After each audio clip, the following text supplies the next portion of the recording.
Hey guys, tonight we're diving into a life so luxurious and so awkwardly intimate, it makes reality TV look like a monastery. We're not talking about pharaohs or gods or golden tombs. No, tonight's story is about what it was really like to be an Egyptian concubine, where every bath came with crushed petals and crushed dignity. If you're enjoying these sleepy journeys into the weirdest corners of history, I'd love a quick like or a subscribe. And hey, drop your city and the time you're watching in the comments.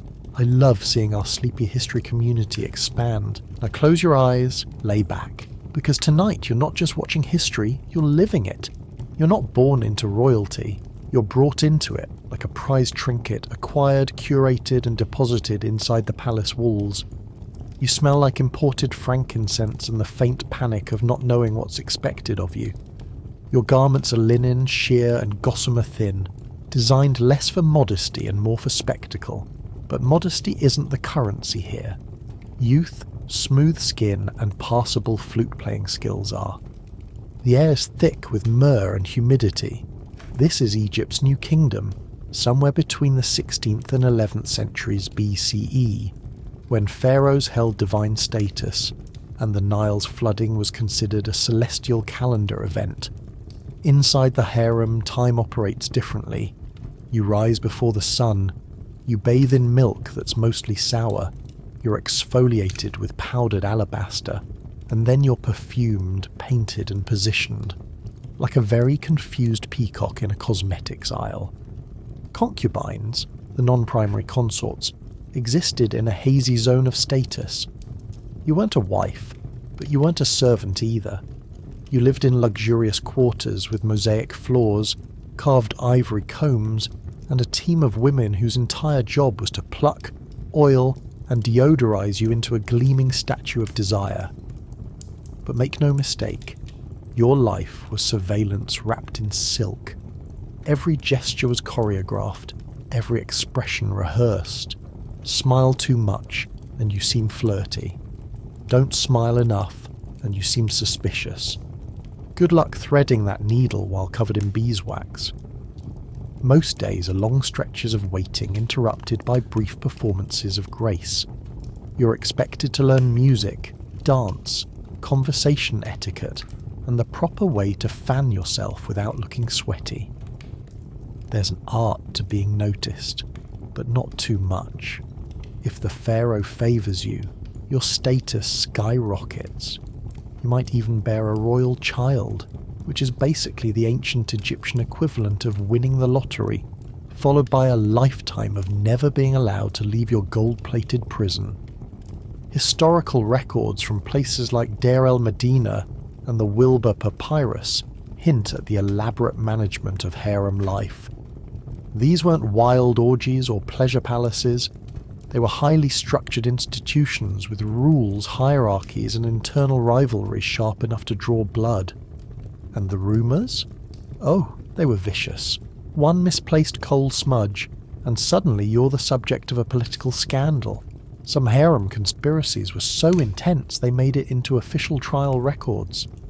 It wasn't unheard of for concubines to be accused of plotting against the pharaoh himself, with poisoned food, cursed amulets, or suspiciously flirtatious shoulder shrugs.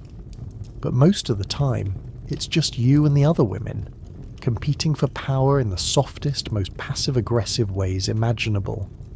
One of them accidentally swaps your perfumed oils for crocodile dung, which incidentally was sometimes used as contraceptive paste. Another might subtly imply your eyebrows are uneven. The real blood sport here isn't seduction, it's spa sabotage. Outside your quarters, the harem is patrolled by eunuchs and overseers, some of whom take their jobs a little too seriously. You're not permitted to leave without escort. Your food is prepared, tasted, and often overcooked beyond recognition. You develop an intimate knowledge of figs, honey cakes, and whatever the royal dietitian thinks qualifies as sultry but digestible. The phrase, "don't eat too much," is whispered more often than sacred prayers. When you do see the pharaoh, which isn't guaranteed, the stakes rise. You must be poised, clever, and modestly captivating. You're both decoration and diplomat. Your jewellery weighs as much as your anxiety. And your success depends not just on beauty, but on timing, luck, and whether or not your eyeliner smudged during the sandstorm yesterday. And yet, for all the discomfort and politics, there's a strange kind of empowerment in this hyper-curated cage. Concubines sometimes wielded real influence, whispering advice, securing favours, even manoeuvring their children into power. There are historical hints that some became queen. Others vanished quietly into retirement or exile, their names lost to the sand. You're not free, but you're not invisible either. You're a living embodiment of statecraft by seduction, a ceremonial ornament with the weight of dynastic ambition on your perfumed shoulders. And when you finally lie down on your stone mattress, surrounded by linen canopies and insomniac mosquitoes, you dream not of escape, but of making it to morning without becoming a footnote in someone else's scroll. Because being an Egyptian concubine is like existing inside a museum exhibit, while the exhibit is still being curated. Of course, if you're going to survive as an Egyptian concubine, you'll first need to master the most exhausting part of the job, existing beautifully, and not just regular beautiful. No, you must achieve the full state-approved Nile flood season level of divine hotness. This is not optional. This is religion. You don't wake up. You are woken at dawn by a servant whose job it is to whisper just loudly enough to startle your soul out of your body. The light hasn't even fully returned to the Nile, but your beauty regimen begins before the ibis outside can finish its first screech. Your first duty of the day? Purification. That means a bath, but not the relaxing kind. Ancient Egyptians didn't bathe once a week like medieval Europeans. They bathed multiple times per day, obsessively, religiously. You're scrubbed, rinsed, scrubbed again, not by choice but by decree. And not with soap either. No, you're exfoliated with a sacred blend of natron salts, pulverized limestone, and sometimes crushed lotus seeds, because apparently the gods have a thing for floral grit. The water itself isn't from some serene marble pool. It's lukewarm, carried in ceramic jugs from the nearest cistern, and it smells faintly of algae, copper, and whatever happened upstream last week. You try not to think about that part. Instead, you focus on not flinching while a woman with an alarming grip scours your feet with a sandstone brick. She does this while humming a hymn to Hathor, the goddess of love, music, and looking flawless under pressure. Once your skin has been sufficiently scoured, you're anointed with oils. So many oils. Your skin is doused in sesame, moringa, castor, and sweet almond, until you are one oil spill away from becoming a fire hazard. This isn't just indulgent, it's medical. Ancient Egyptian scrolls like the Ebers Papyrus list hundreds of oil-based remedies to cure everything from wrinkles to being generally unlovable. The scent is intense. Think spicy, floral, and faintly medicinal, like if a frankincense candle married a pharmacy. These oils are blended with crushed myrrh, cinnamon bark, and, occasionally, crocodile fat. This is all in the name of glow, which is crucial, since matte skin in ancient Egypt was about as fashionable as a cracked sarcophagus. Next comes hair, or more accurately, the situation that happens on your scalp. Head shaving was common, not just for hygiene, but for fashion. Real hair was considered grossly high maintenance. Wigs were the beauty standard, carefully styled, meticulously scented, and often more expensive than livestock. Yours is made of human hair imported from Nubia, braided with beads and lotus petals, and affixed with beeswax so solid it could probably survive a sandstorm and a casual assassination attempt. A dedicated wig keeper tends to your hairpiece. She combs it with a bronze rake, oils it, perfumes it, and then gently slaps it onto your head like she's adjusting a crown made of fashionable lies. If it itches, too bad. You smile through it. If it slips, You pretend it's avant-garde. Then it's time for makeup. Not the fun kind, the symbolic kind. You begin with a thick smear of green malachite across the lids. This isn't for colour, it's protection. Malachite was believed to ward off disease and envy. Then comes the black coal, which you apply using a tiny reed dipped in soot and grease. The liner is thick, bold, and designed to give you that "don't mess with me, I might curse your livestock" aesthetic. If you think eyeliner is optional, allow us to direct you to every wall painting ever made in ancient Egypt. Even the cats wore eyeliner. You're aiming for a look somewhere between celestial priestess and mildly judgmental ibis. Lips get a mix of red ochre and crushed carmine beetles. Yes, real beetles. And the result is a mouth that screams kissable, but also possibly poisonous. Cheeks are dusted with clay, eyebrows are darkened with charcoal, and your teeth are scrubbed with a paste made from ground pumice and natron. It tastes exactly like it sounds, like gritty punishment. And if you're wondering whether all this was optional, it absolutely wasn't. In ancient Egyptian society, outer beauty was considered a direct reflection of inner virtue and divine favour. Looking good wasn't just personal grooming, it was state propaganda. A well-groomed concubine wasn't just attractive, she was cosmically aligned. To finish, you're dressed in what can only be described as see-through ambition.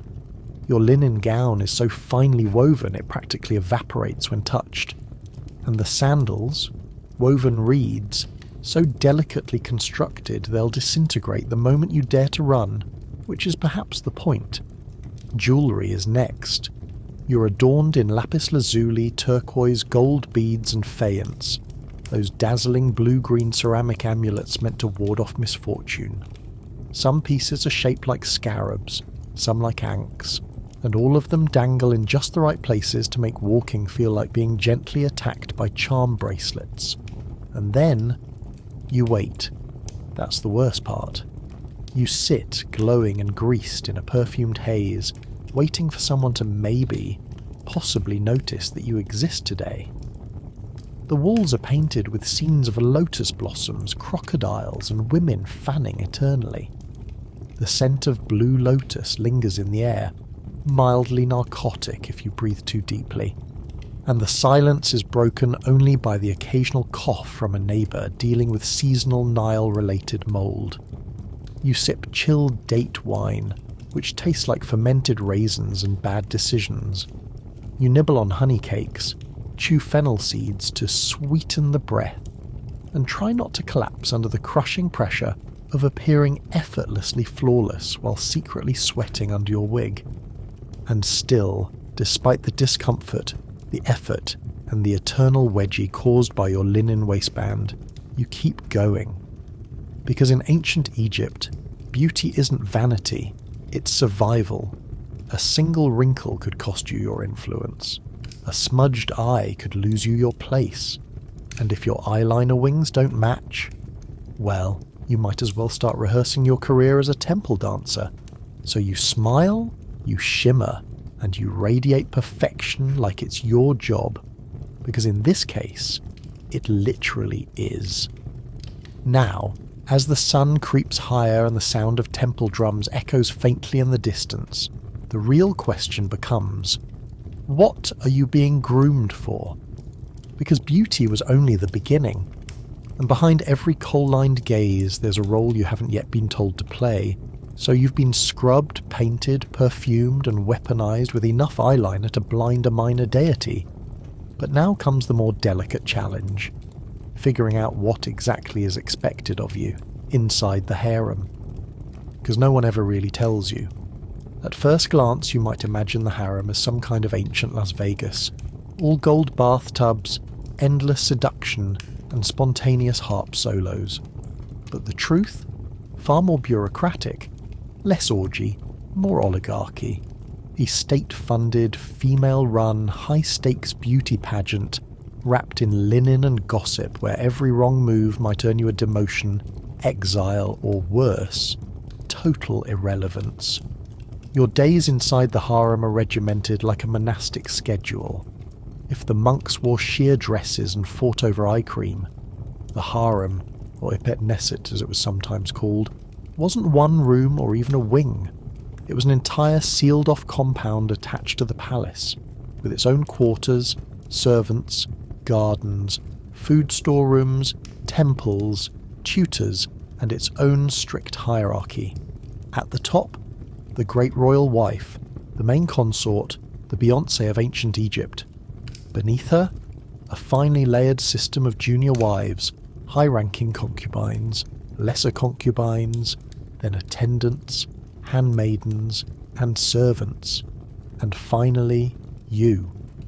If you think this is just a loose collection of beautiful women lounging around with date wine, think again. The harem was one of the most tightly controlled institutions in ancient Egypt, run like a royal corporation with internal politics so sharp they could cut obsidian. You're assigned a chamber.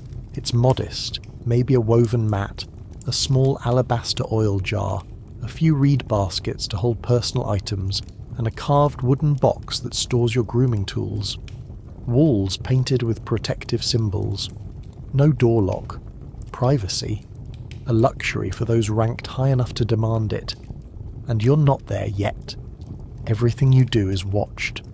There are eunuch overseers, loyal, trained and stern, who monitor movement in and out of the complex. They aren't there for scandal, they're there to prevent it.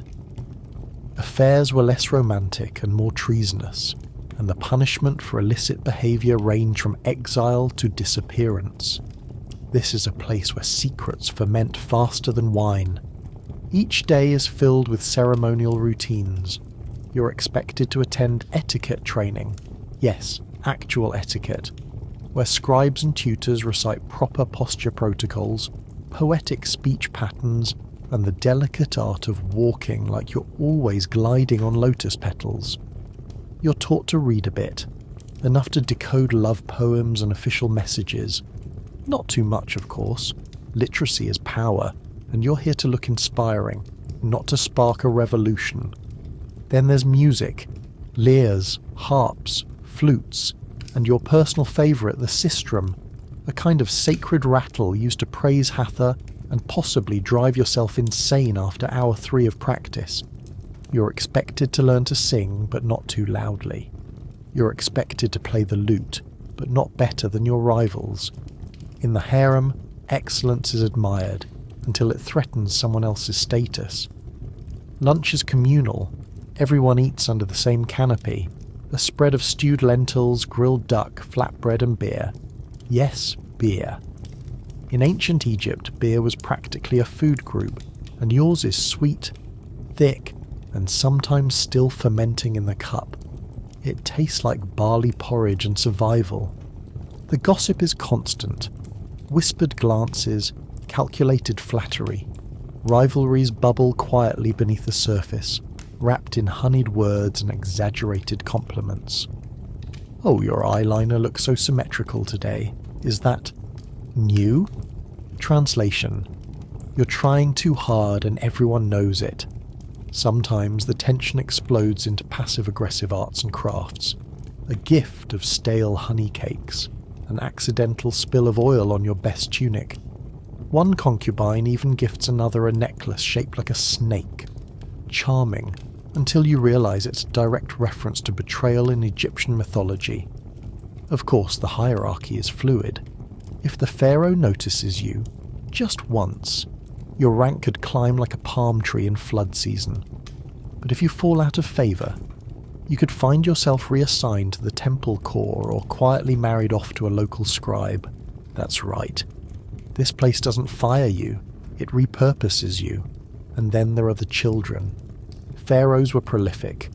Harem children were raised within the compound, tutored in hieroglyphs, swordplay, diplomacy, and how to survive in a palace without accidentally offending 42 gods and 6 departments of government.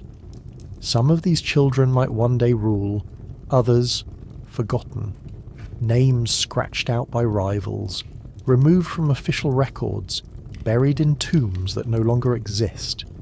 You're not allowed outside the harem walls without permission, and certainly not alone. Excursions to temples or festivals are rare and highly supervised. But if you're selected to join the great royal wife on a procession, you're expected to look so radiant, so poised, that the average farmer faints just from witnessing your wrist movements. Security is tight because the harem was once a hotspot for conspiracy. Actual historical texts, like the Judicial Papyrus of Turin, describe full-blown plots led by concubines and their co-conspirators to assassinate a pharaoh. Poisoned ointments, enchanted figurines. One particularly bold attempt involved love spells gone very, very wrong. You won't be starting a coup, not today. Today your goal is simpler. Stay relevant, stay visible, and above all don't draw the wrong kind of attention. Because if you're ignored, you disappear. And if you're noticed too much, you might wish you hadn't been. So you return to your chamber, reapply your coal, practice your smile, and prepare for another round of delicate warfare fought with glances, gestures, and strategically timed praise of the great wife's choice in sandals. Because here in the harem, survival isn't about strength, it's about subtlety. And the next test is always waiting behind the next curtain. So, you've mastered the art of looking like a perfumed statue, and you've survived the political tightrope walk of harem life without being exiled, poisoned, or subtly replaced by someone with a better singing voice. Congratulations.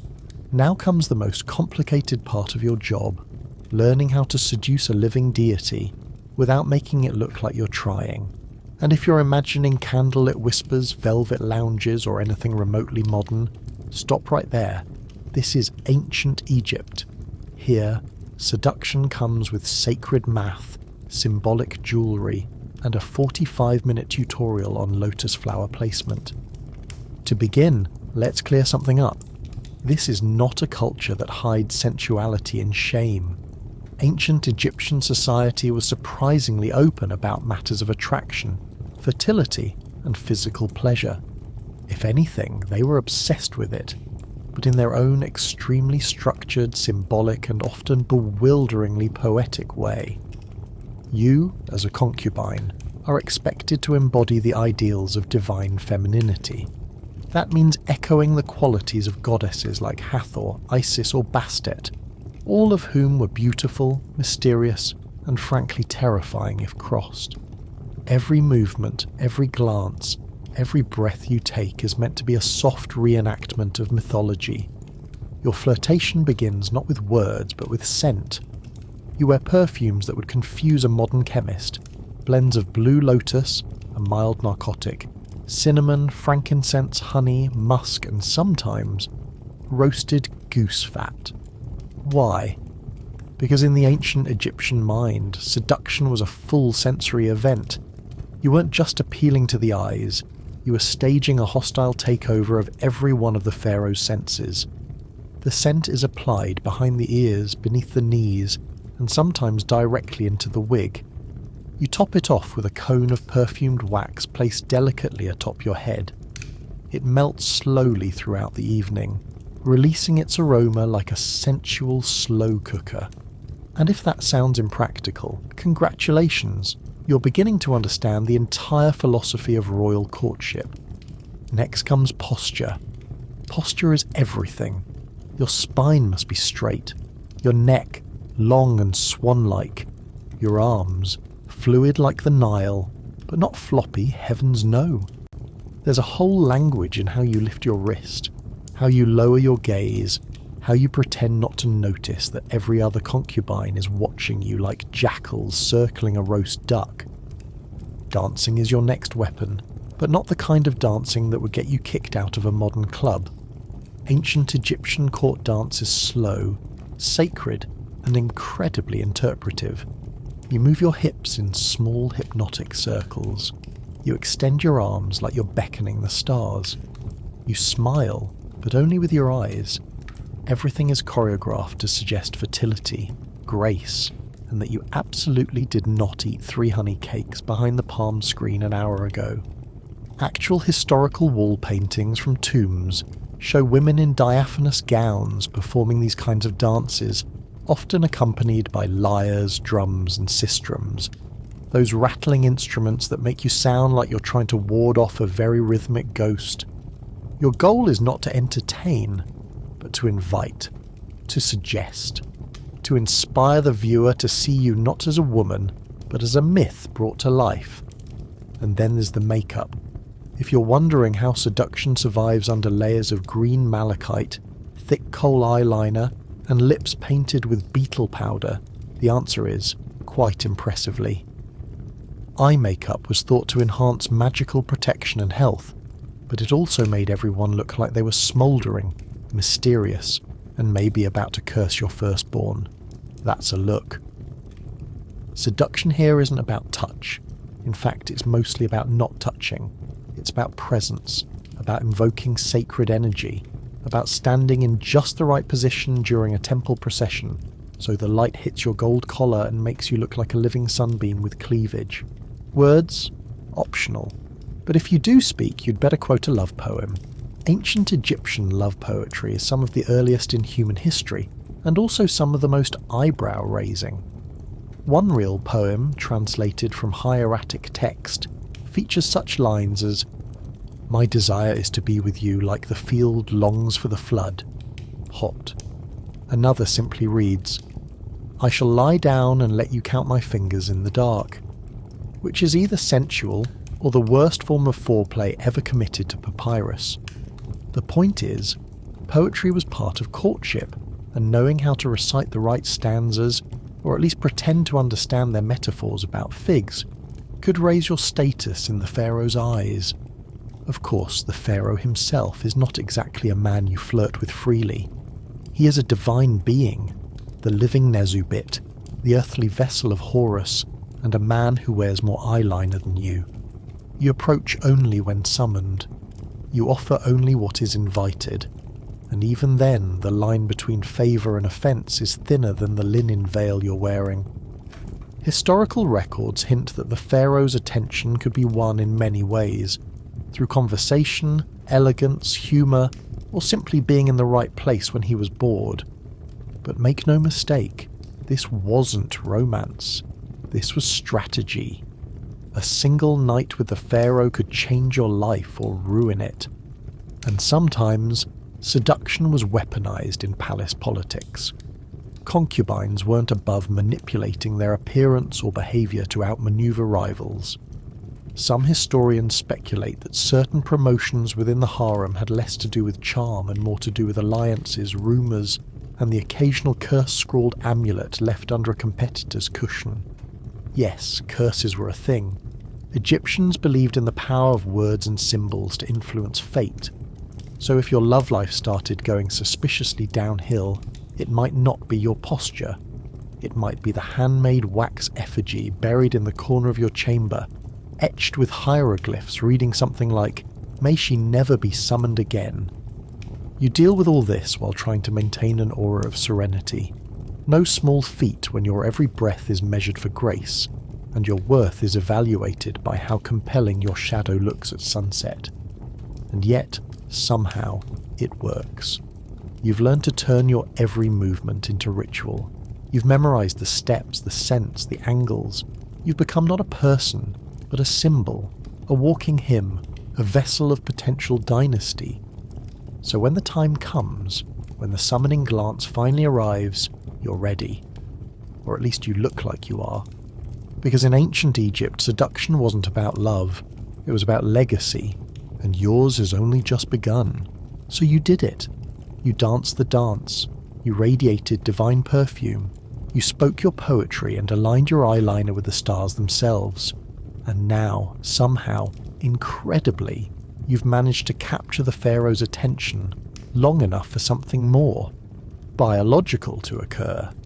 You're pregnant, and not just with any child, you're potentially carrying a living descendant of a god king. Congratulations, you've just become the most glorified political hot potato in ancient Egypt. At first, there is no celebration, just silence. A very specific, hushed kind of silence that moves through the harem like a sandstorm sneaking under every curtain. You try to keep it discreet, but the signs are there. The nausea, the cravings, the suspicious morning trips to the chamber pot, and of course, the now frantic whispering outside your door. Because in the harem, pregnancy is not a private matter.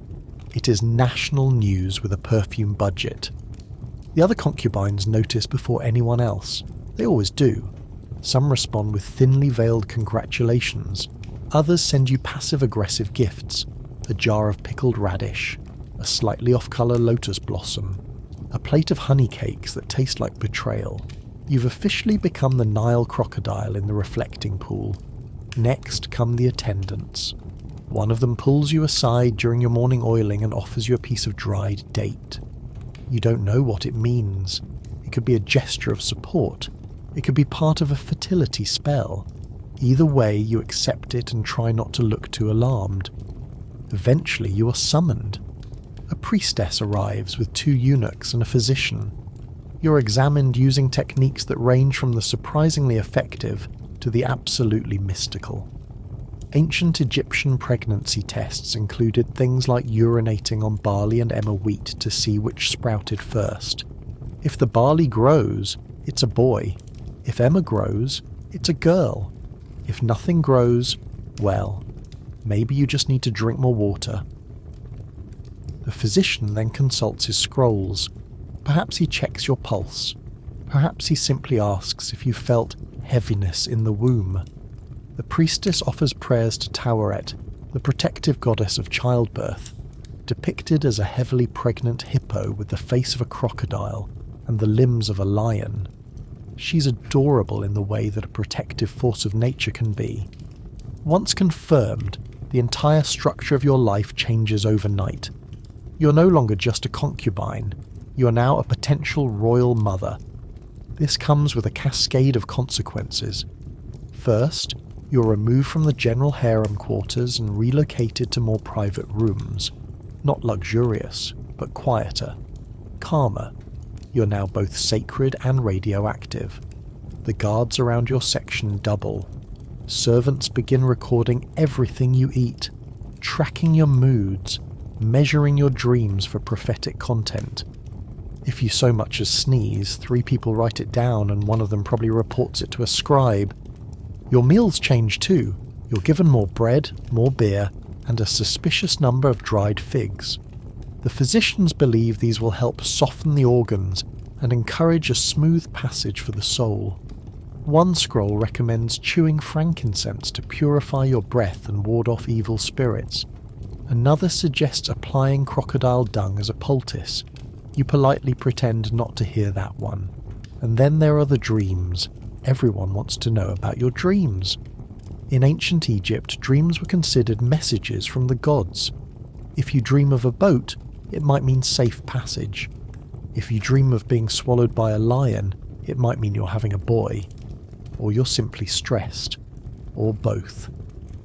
Interpretations vary wildly, but everyone treats them like divine telegrams. You're gifted new amulets, most commonly shaped like ankhs, scarabs, or Taweret herself.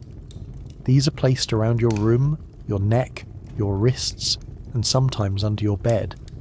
The goal is to surround you with so much protective symbolism that even a malicious breeze would hesitate to enter. You're not allowed to attend harem gatherings anymore, not because you are shunned, but because your status now hovers in limbo. You're neither concubine nor consort. You're now a political wildcard. If your child is a boy, and if the pharaoh decides to acknowledge him, you could rise higher than you ever imagined. Or you could be quietly retired to a temple, tucked away with your divine memories and some polite linen. Historically, several Egyptian kings had sons from concubines who later rose to prominence. Some became officials, some even became pharaoh. The line of succession wasn't always straightforward, especially when multiple wives and concubines had competing claims. This is where the fear begins. Because the politics of harem pregnancy are not limited to pillows and poems. They extend into palace chambers and priestly scrolls. Rival factions may already be forming around your unborn child. Some support you. Others are already planning ways to ensure you disappear before your baby draws its first breath. There are whispers of women who never made it to childbirth, of pregnancies that mysteriously ended, of sudden illnesses, of forgotten names buried in incomplete tombs. And so you become cautious. You eat only food prepared by trusted hands. You avoid incense that smells unfamiliar. You sleep with amulets under your pillow and a small obsidian knife beneath your mat, just in case symbolic defense fails and real defense becomes necessary. As your belly grows, so does the attention. The palace astrologers chart the stars. The priests perform quiet rituals. The pharaoh sends a gift, a bracelet of gold, perhaps a note written in formal script. No name, just a symbol for life, and the scent of blue lotus on the papyrus. You're exhausted. Your feet ache. Your back feels like it's being bent by the gods themselves. But you hold your posture. You smile. You radiate serenity like a seasoned statue. Because this is not just your pregnancy.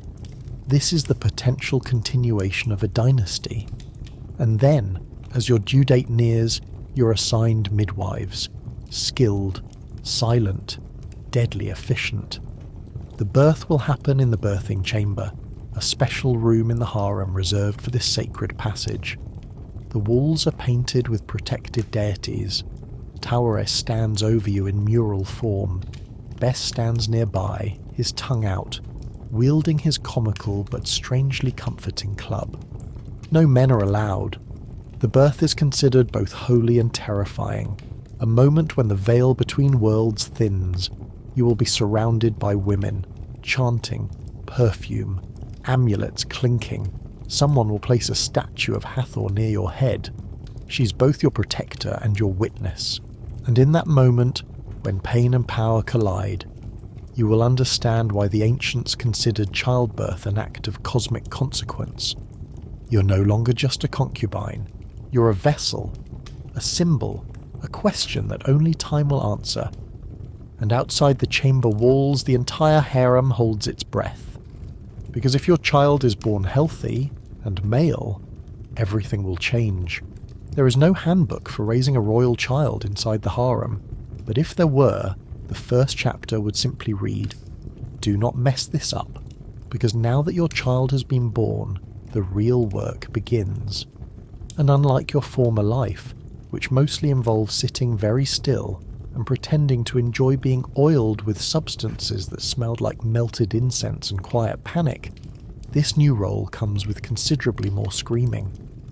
Your baby, possibly the child of a divine ruler, possibly next in line for a throne, has now been entered into the harem's official records.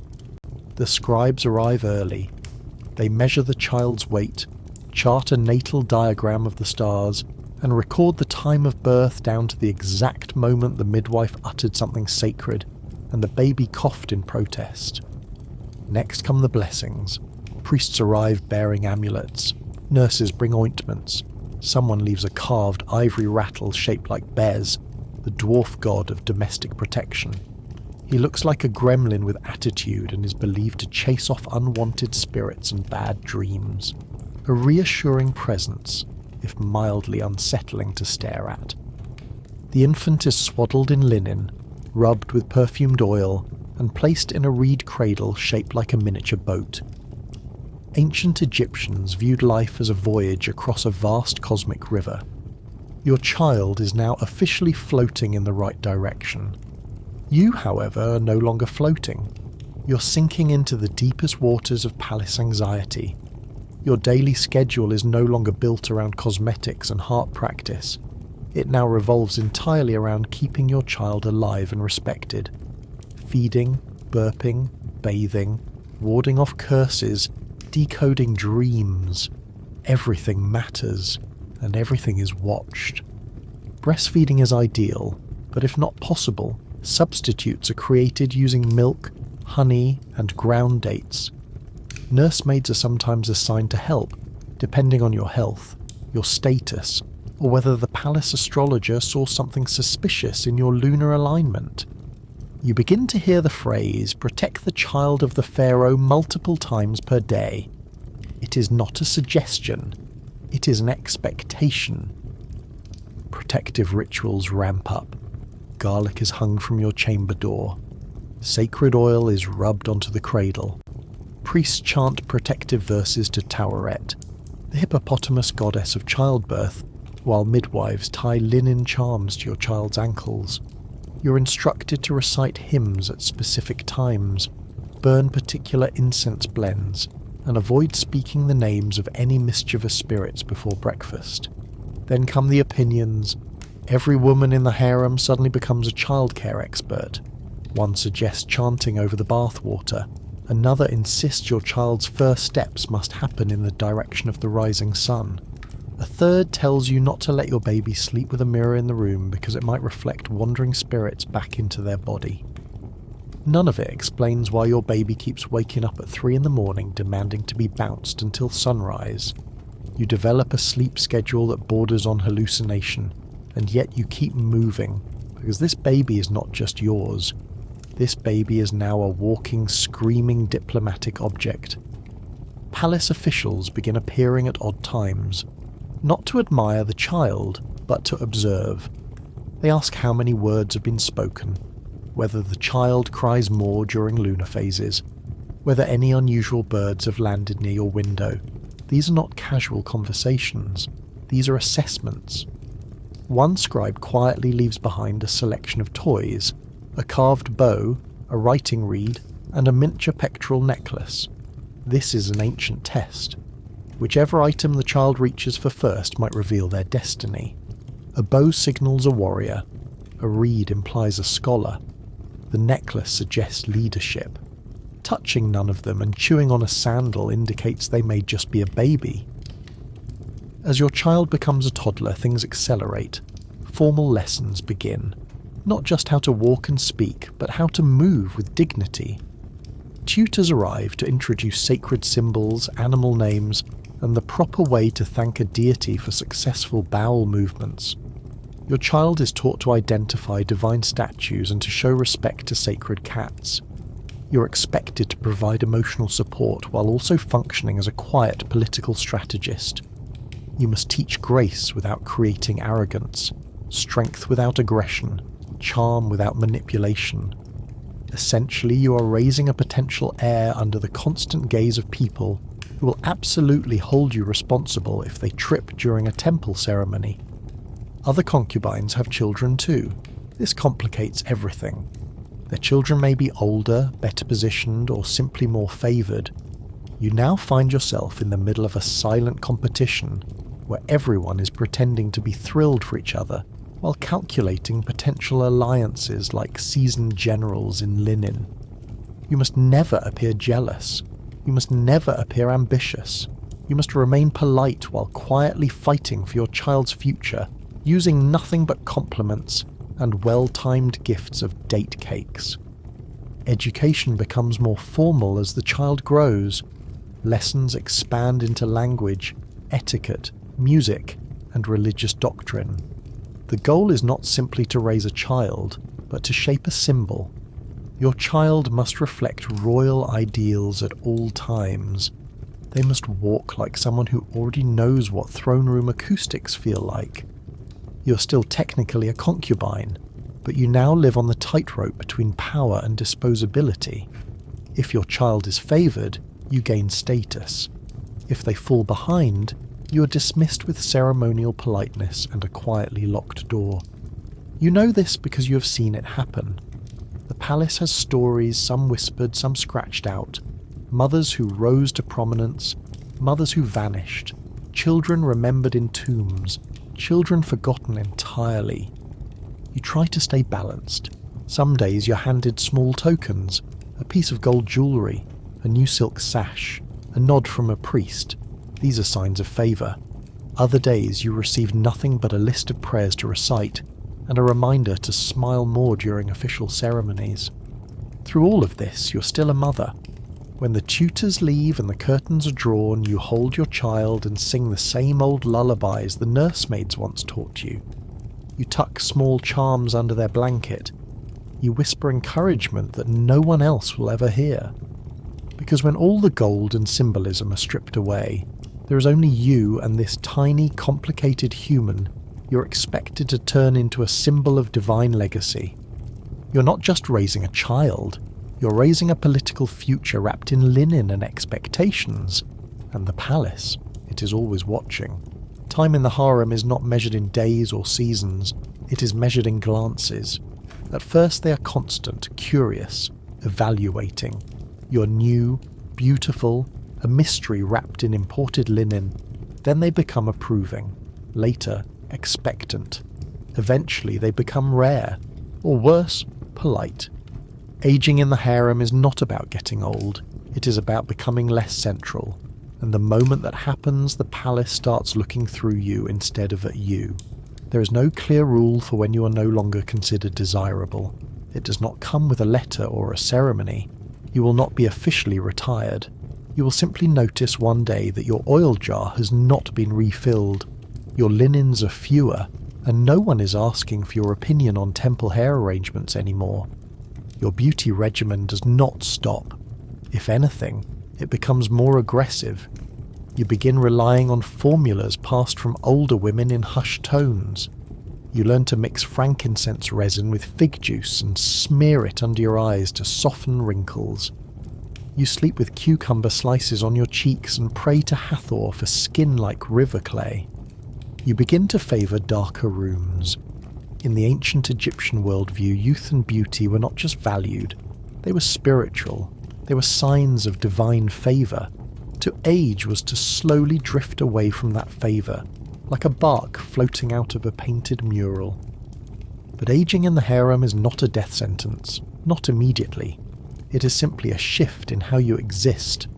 You're no longer an object of desire, you're now a keeper of secrets. You begin to collect information the way others collect jewellery. Who sneezed during the temple procession? Which priest has been whispering to which servant? Who has quietly sent messages to the outer court asking for reassignment? You become useful in a different way. As a watcher, as a listener, as someone who knows exactly how many steps it takes to walk from the royal chamber to the fountain and back without being seen. Sometimes you're asked for advice, sometimes you offer it without being asked. If you are clever, you stay relevant by becoming wise. You share ancient makeup recipes, remind younger concubines when not to speak, and occasionally frighten a particularly ambitious one with a story about someone who tried to flirt too loudly during a sacred procession and was never seen again. But wisdom has a shelf life. Once your usefulness fades, once your connections weaken, once your child either succeeds or becomes a bureaucratic footnote, the question becomes simple. Where do you go now? Some concubines are quietly reassigned. You might become a handmaiden to a high-ranking wife, an advisor to a temple, or a matron overseeing new arrivals. These are soft landings, pillowed exits from a life of perfumes and watchfulness. Others are sent away, perhaps to a family estate if one exists, perhaps to a temple where you will spend your remaining years lighting incense and pretending that you chose this path. And then there are those who never leave the harem at all. They fade into the background. They sit in corners during ceremonies, remembered by few and spoken to even less. Occasionally someone will ask if you remember a certain dance or a certain poem, and you will smile and say, of course, even if you do not. Your chambers shrink. Your gifts stop arriving. Your name is no longer written on the invitation list for processions or royal feasts. You watch younger women repeat the same steps you once performed. You hear them whisper the same lines. You see the same oil applied to a newer face and you remember the first time you wore it. But here is the secret. Aging in the harem is not shameful. It is simply not glamorous. You are still alive. You are still part of the most elite and protected group of women in the kingdom. You still sleep under a roof painted with stars, eat food prepared by the best cooks in the palace, and bathe in water that was filtered by someone else's effort. And sometimes, late at night, one of the newer women will come to you. She will be afraid. She will not know if she's pregnant or simply anxious. She will not know whether to speak to the priest or to the physician. And you will know exactly what to say. Because aging in the harem does not make you irrelevant. It makes you dangerous in a different way. You're no longer playing the game. You have already played it, and the women around you know it. Your body no longer commands attention, but your silence does. Your expression becomes its own warning. Your approval, when given, feels like a blessing. When withheld, it is a sentence. You learn to master the art of invisibility with purpose, and if you're very lucky, or very skilled, or simply very patient, you may be granted the rarest role of all. You may become a mentor. The royal harem, as ancient and mysterious as it appears in paintings, was not a place built purely on beauty. It was built on memory, and those who remembered best were often the ones who lasted longest. So you continue. You rise with the sun. You anoint yourself even if no one will notice. You attend ceremonies even if no one calls your name. You smile at the younger women even if they do not yet understand what it costs to smile that calmly.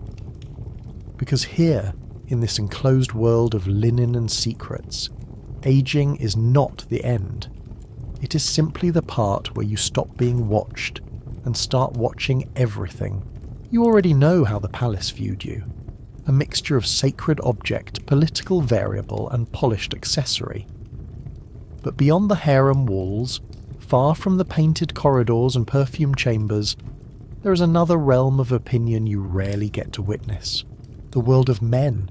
Not divine pharaohs, not priests, not guards who stand so still they might as well be furniture, but ordinary Egyptian men, artisans, scribes, farmers and soldiers, the men who build temples and dig irrigation canals, the ones who see the palace only from a distance, glowing in the midday sun like a myth with too much funding. To them, you are not just a concubine, you are an idea, a fantasy built from gossip, poetry and temple art, and that makes things complicated. In public, most men speak of concubines with reverence. You are said to be favoured by the gods, blessed with beauty, and elevated above ordinary women by the sacred power of proximity to royalty. Some even believe you glow slightly in the moonlight, though that might be a side effect of the palace incense drifting through town after ceremonies. But beneath the flattery lies something more difficult to define. Resentment, perhaps, or curiosity, or quiet awe. You represent a version of womanhood they will never encounter directly, untouchable, sculpted, enclosed within the harem like a living relic, and because they cannot see you, they imagine you.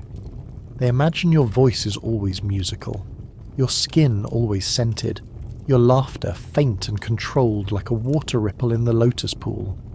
In their minds, you spend your days reclining on cushioned benches while being fed honeyed figs by eunuchs who never blink. The reality, of course, is much less glamorous. You're usually covered in a fine layer of sweat from ritual dancing. Your sandals are worn thin. Your linen dress smells faintly of spiced oil and mild panic. And the last time you reclined on anything, it was to pick lint out of your wig while trying not to cry over a poorly translated love poem. Still, the fantasy persists. In markets and workshops, men tell stories. They describe women like you as half goddess, half spell. They compare you to Hathor, the goddess of love, to Isis, the mother of kings.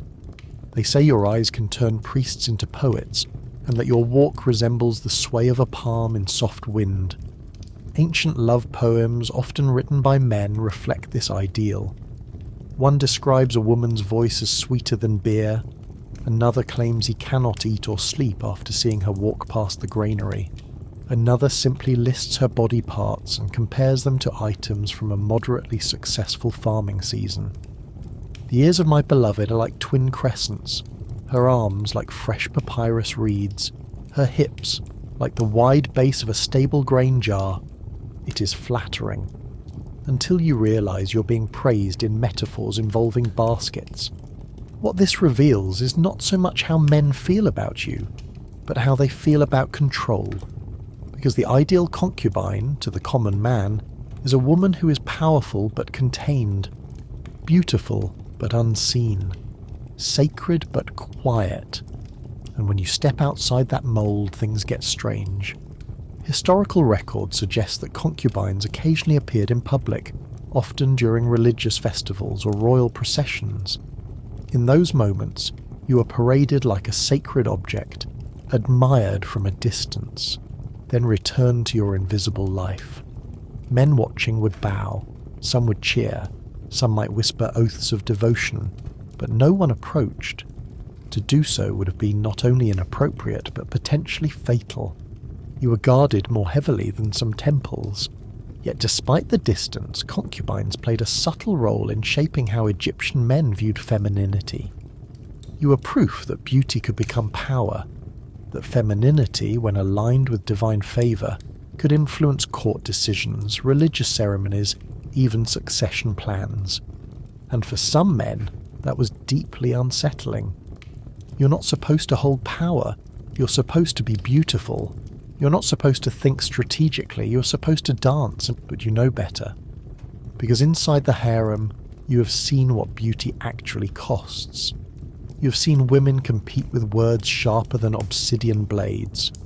You have watched ambition clothed in silk and deception draped in perfume. You have navigated alliances, avoided sabotage, and performed rituals while exhausted beyond reason. You're not a fantasy.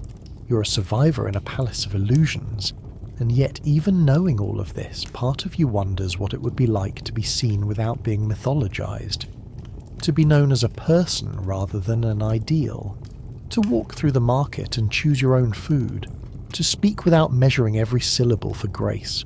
You are admired, but you are never known. There is a kind of loneliness in that.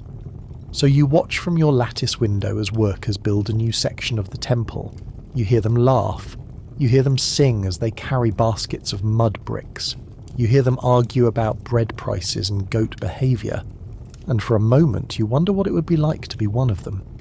To live simply, to sweat freely, to love without a ceremony attached to it. But your world does not allow that. Your reflection, framed in polished bronze, reminds you of the role you play. Eyes lined with coal, cheeks dusted with red ochre, lips stained with crushed carmine beetles.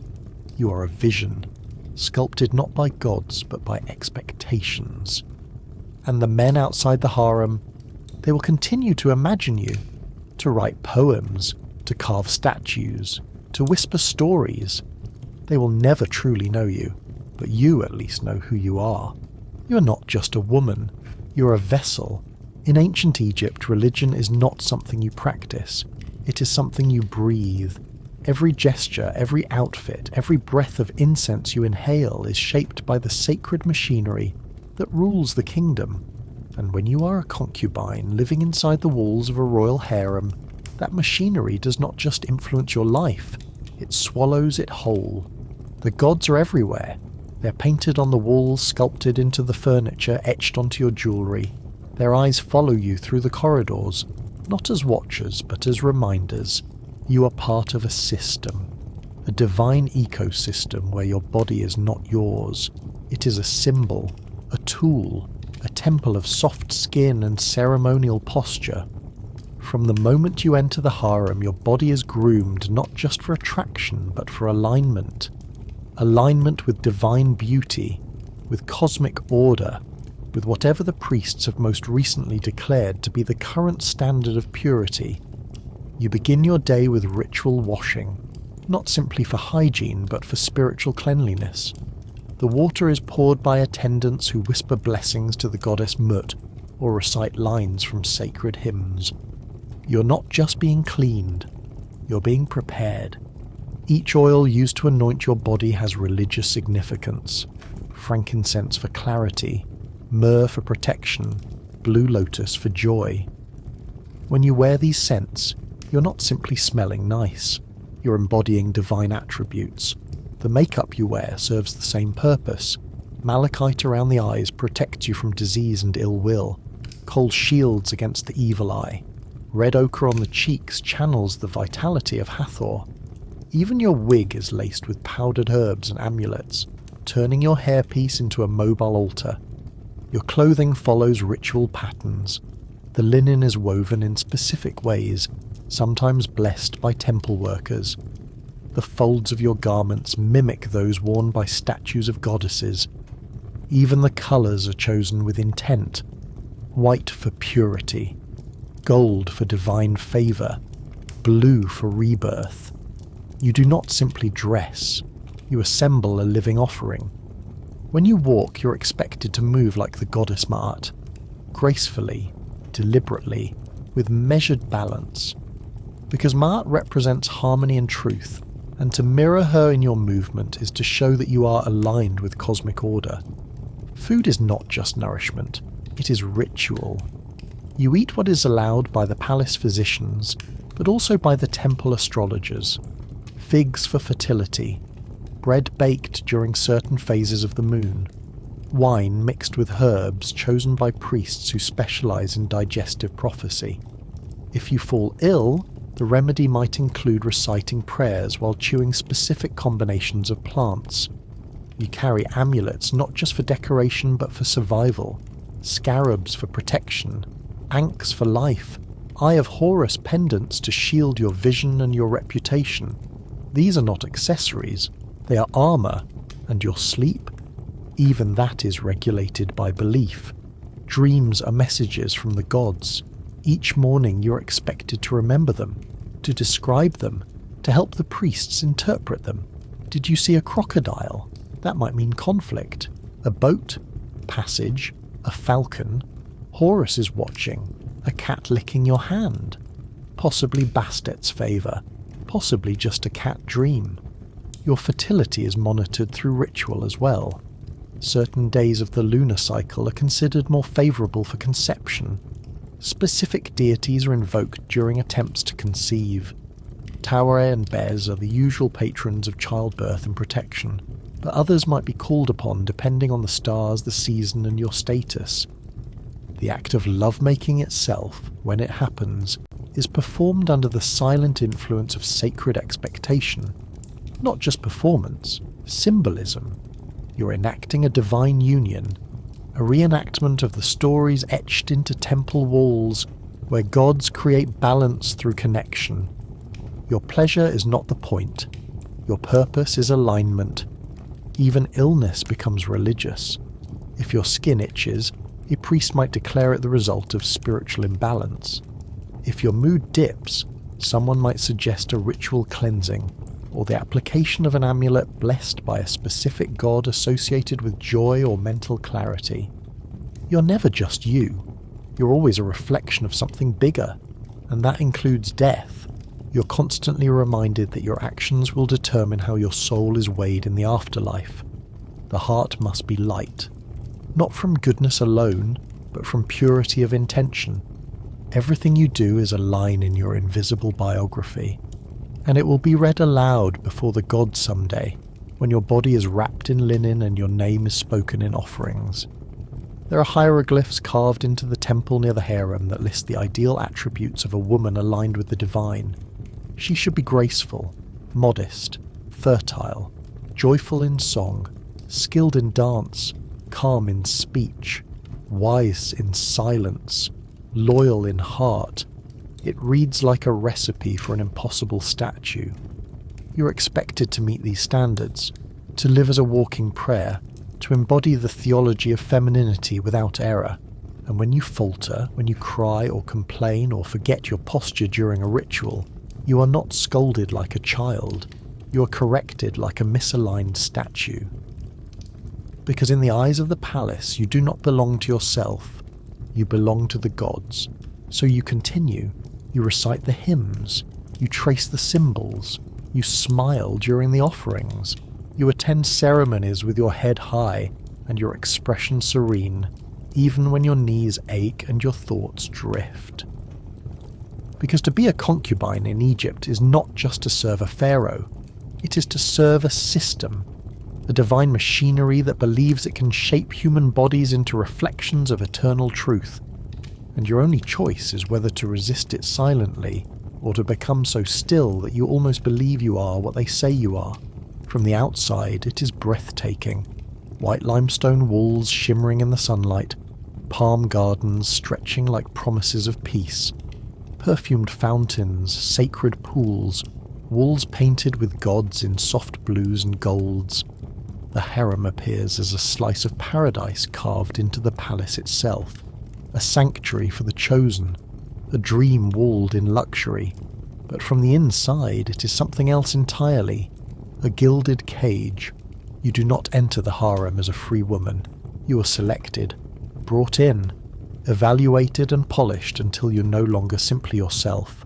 You are now property, belonging not just to the palace, but to the complex machinery of royal politics and divine expectation.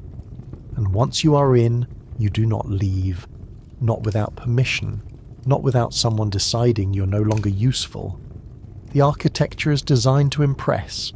Polished floors, columns painted with lotus patterns, linen curtains billowing gently in the scented breeze. But every doorway is watched. Every exit is guarded. Every corridor leads to another checkpoint, another silence, another unspoken rule. You're not allowed to leave the harem grounds on your own, not to visit family, not to shop, not to walk beside the Nile just to feel the earth under your feet. If you go anywhere beyond these walls, it is part of a procession, heavily chaperoned, carefully choreographed, every step approved in advance. You wear jewellery that declares your status, but none of it has a key. Even your name begins to change, not in writing but in tone. You're referred to in terms of rank, the favourite, the chosen, the quiet one, the mother of so-and-so. Your personal identity slowly dissolves into your function. You're no longer who you were, you are what the palace needs you to be. This is the price of being elevated. To outsiders, it still looks like privilege. You eat meals prepared by the best cooks. You sleep on embroidered cushions. You wear linen spun so finely it could pass through the eye of a needle. But everything you touch is already touched by someone else's power. Even the mirror you use to check your reflection has been approved by someone with a scroll. And while you're surrounded by women, many of whom have become friends or allies, trust is always conditional. Every smile carries a calculation. Every compliment might be the first half of a strategy. The harem is not a sorority. It is a chessboard where the pawns are painted gold, and the rules change when no one is looking. There are no men in the harem aside from eunuchs. These are the watchers. Formerly whole, now loyal only to the palace. They keep order. They deliver messages. They know everything. They see everything. And they are not to be questioned. Even the way you speak is shaped by the system. You learn to filter every word, to suggest instead of say, to imply rather than state. Directness is discouraged. Opinions are dangerous. A single misplaced comment could be interpreted as disrespect, or worse, as ambition. Historical documents from the New Kingdom mention royal harems being protected like fortresses. Some even had their own guard units, not just to keep others out, but to keep the women in. The harem was not a residence, it was a vault, and sometimes it became a battlefield. Conspiracies were not rare. The most infamous involved a group of concubines plotting against the pharaoh. This was not whispered drama. It made it into official records. Trials were held, executions ordered. Those women did not vanish quietly. Their story was carved into stone as a warning to everyone else who thought of reaching too far. No one forgets that story. It hovers in the air like incense, a lesson that even in paradise, a wrong move can turn you into an enemy of the state. One moment you're draped in gold, the next your name is struck from the scrolls and your face scraped from the murals. And then there is the loneliness. You're surrounded by people, attendants, fellow concubines, tutors, priests. But most days feel silent, the kind of silence that hums beneath your thoughts, the kind that grows loudest just before dusk. You miss your home, your real home, the one with cracked pottery and uneven stairs and smells that were not approved by royal decree. You miss being able to choose what time you wake up, what time you eat, what time you're allowed to look up at the stars. The stars still shine here, but they look curated. The windows are designed to frame them like paintings. Even the night sky feels managed. And yet, there is no escape, not without consequence. You could ask to be reassigned. Some concubines are married off to lesser nobles. Some are retired to temples serving as priestesses or ceremonial dancers. But these paths are not taken lightly. They are decided for you, presented like options, though they are often the result of decisions made by people you will never meet. Your best hope for autonomy is to become invisible in just the right way, not forgotten, but no longer necessary. To age into a quieter role, to mentor, to advise, to exist in a way that no longer threatens anyone, but also does not disturb the design. You begin to understand why some concubines cling so fiercely to rituals. They are not just habits, they are anchors.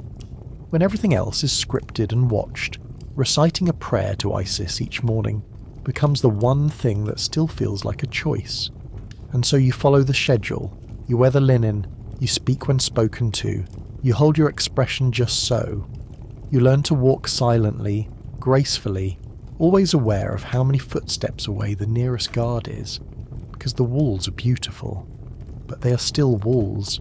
The pool is serene, but it has edges you cannot cross, and the life you are living, no matter how well fed or elegantly dressed, is still a life designed for someone else's story.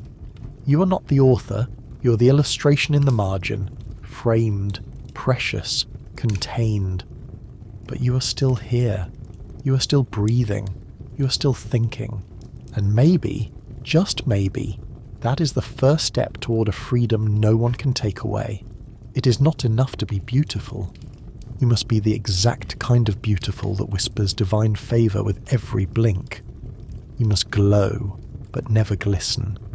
You must appear effortless, while privately managing a self-care routine so extensive it could double as a temple ritual. In the royal harem, beauty is not just expected, it is required. But ancient Egyptian beauty standards were not built on simplicity. They were built on layers of symbolism, social expectation, and deeply confusing mixtures of crushed minerals and animal fat. There is no margin for error. The expectations begin with skin. Yours must be flawless, soft and luminous. That means exfoliation, regular exfoliation. You're handed mixtures of sand, natron salt and pulverized alabaster. If it feels like scrubbing your face with powdered sandstone, that is because it is exactly that. Pain is temporary, glow is eternal. Then come the oils. You're massaged daily with layers of scented oils, carefully chosen to match the season, your mood, and whichever deity the palace is currently trying to impress. Moringa oil for healing, almond oil for softness, castor oil for shine. The goal is not to feel moisturized. The goal is to feel like a seductive anointing jar. Hair must also follow precise ideals. The most desirable style is not your natural hair. It is a wig. A heavy, meticulously styled, perfumed structure that sits on your head like a sacred crown and itches like a judgment from the gods. Wigs are made from human hair, often mixed with plant fibers, and they are stiffened with beeswax. That is what keeps every curl in place.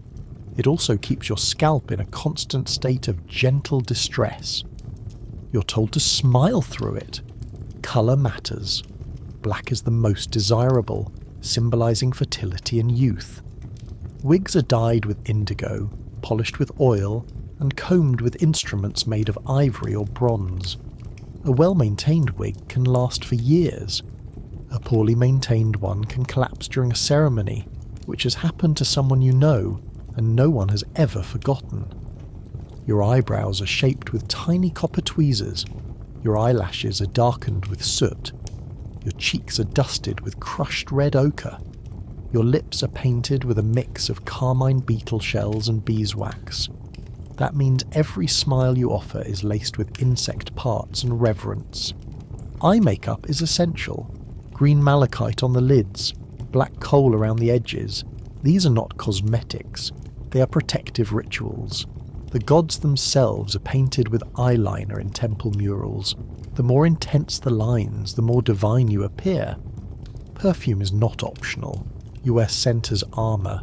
Your body is layered with the fragrance of lotus, myrrh, cinnamon, and sometimes even musk extracted from who knows what creature. You finish with a perfumed wax cone placed on top of your wig. As it melts slowly throughout the day, it releases more fragrance. It also melts into your hair, which means by evening you smell like a sacred pastry, and your wig feels like it belongs to someone else. Your clothing must flatter without flaunting. Sheer linen is the standard. It is woven so finely that it floats with your movements, but so transparently that modesty becomes an act of strategic posture. You're always being looked at, so you must always be ready to be seen. Accessories are carefully chosen: gold, turquoise, faience, and lapis lazuli.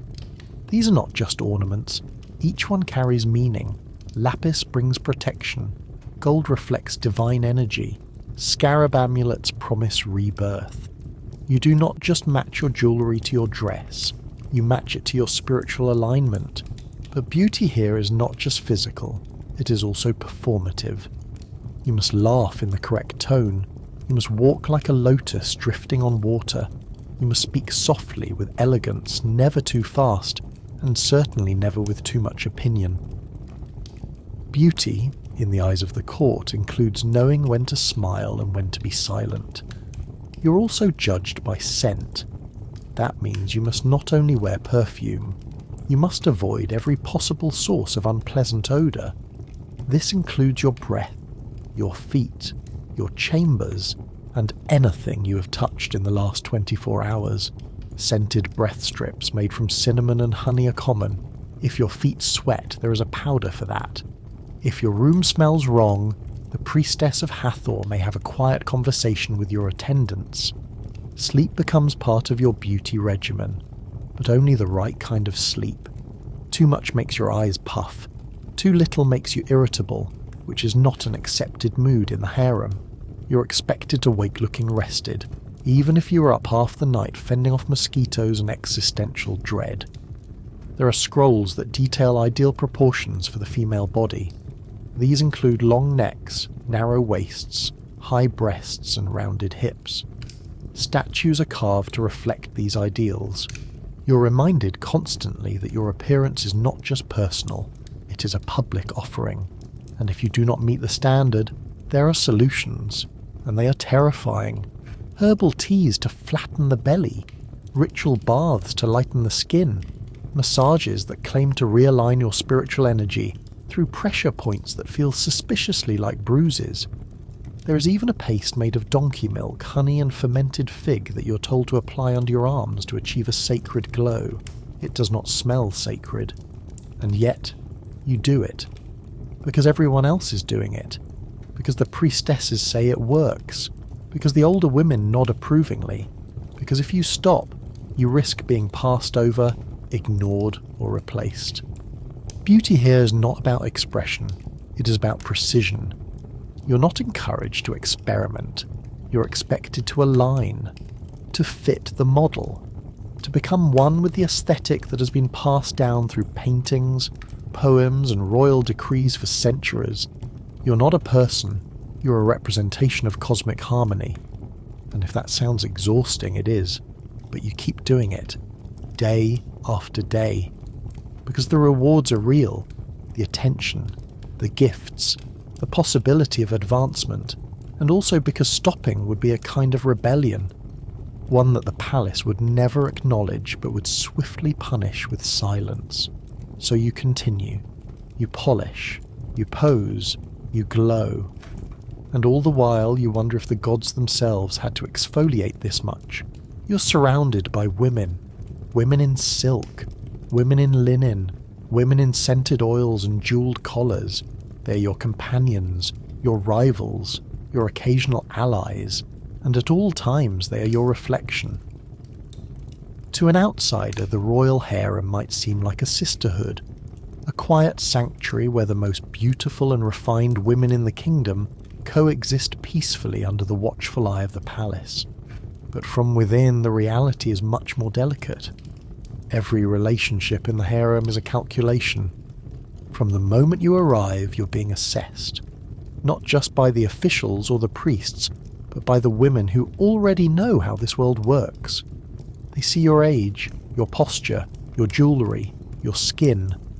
They know which servants were assigned to you. They recognise which fragrance you were given. They take in these details as easily as breathing, and then the manoeuvring begins. You're greeted with kindness, of course, smiles, compliments, light touches on the arm, but beneath the pleasantries is a dense fog of strategy. Each conversation is a balancing act between showing charm and revealing weakness. You're never simply talking, you're offering signals. Did she mention her last conversation with the chief eunuch? Is she casually referencing her new sleeping quarters near the ceremonial pool? Did she just say the pharaoh's gaze lingered on her for a moment longer than usual during the last procession? Every word is a move, every silence is a counter. The women in the harem are not fools. Many are trained in music, poetry, etiquette, and more importantly in watching. Over the years, they have developed an unspoken language of glances, gestures, and phrases that carry weight no scroll could ever explain. You learn quickly to read this language, to know the difference between a genuine compliment and a veiled warning, to recognize when someone is offering you friendship, and when they are simply positioning you as a buffer against a more dangerous rival. There are women who appear harmless, always cheerful, always agreeable. They never raise their voices. They never challenge anyone. They are the most dangerous of all. Because everyone here is playing for something. Some are aiming for advancement, a better room, a more prominent role in ceremonies, a position close enough to the pharaoh to be remembered. Others are simply playing for survival, a quiet life with enough favours banked to secure a future outside these walls. And some are playing to win. There is no official rank sheet posted in the corridor, but everyone knows who is favoured, who has recently been gifted a gold bracelet, who was seen speaking with the high priest, who has suddenly begun receiving larger portions at dinner. These are the women everyone watches, and if you are one of them, you feel the pressure constantly. Eyes following your movements, ears tuning in whenever you speak. Innocent comments turned into rumours by sunset. Trust is scarce. Even the women who seem loyal might one day choose self-preservation over friendship. It has happened before. Whispers about someone stealing a love poem, someone swapping out a sacred oil for an unsanctified one, someone encouraging a younger concubine to wear the wrong colour during a feast. These are not violent acts. They are quiet, subtle, intentional, designed not to destroy but to shift the balance, to tip the scales just enough that someone else stumbles. And it is not just about competition for the pharaoh's attention. Many of these women have children, and the moment a child enters the equation, every dynamic becomes more complex. Your alliances shift to include your offspring's prospects. You're not just protecting your own status now, you're investing in your bloodline. You might align yourself with another mother to ensure your children are educated together, or you might quietly oppose another whose child seems to be rising too quickly. You form groups, you drift apart, all without ever raising your voice. Historical records hint at these dynamics. Ancient inscriptions describe concubines accused of stirring unrest, conspiracies uncovered, quiet warnings issued. Even the judicial papyrus of Turin includes accounts of women from the royal harem participating in a plot to assassinate the pharaoh. These were not bored women whispering gossip. These were calculated, intelligent players who understood the stakes. You're living in the center of a velvet battlefield. Every smile is a shield, every compliment a probe, every shared moment a negotiation. But this is not to say there is no kindness.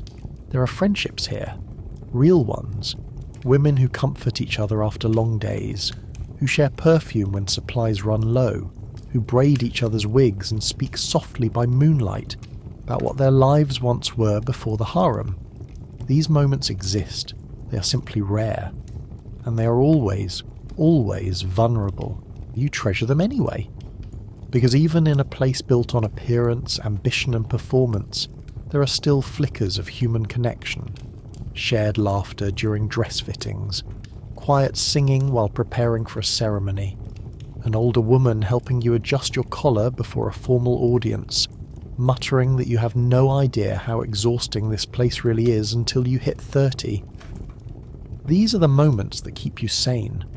They remind you that beneath the layers of perfume, the rigid posture, the ceremonial roles, you're still a person. And so are they. All of you, caught in the same silken web, trying to hold your place without slipping through. So you learn to navigate the currents. You offer friendship carefully. You reveal only what you must. You learn who listens more than they speak.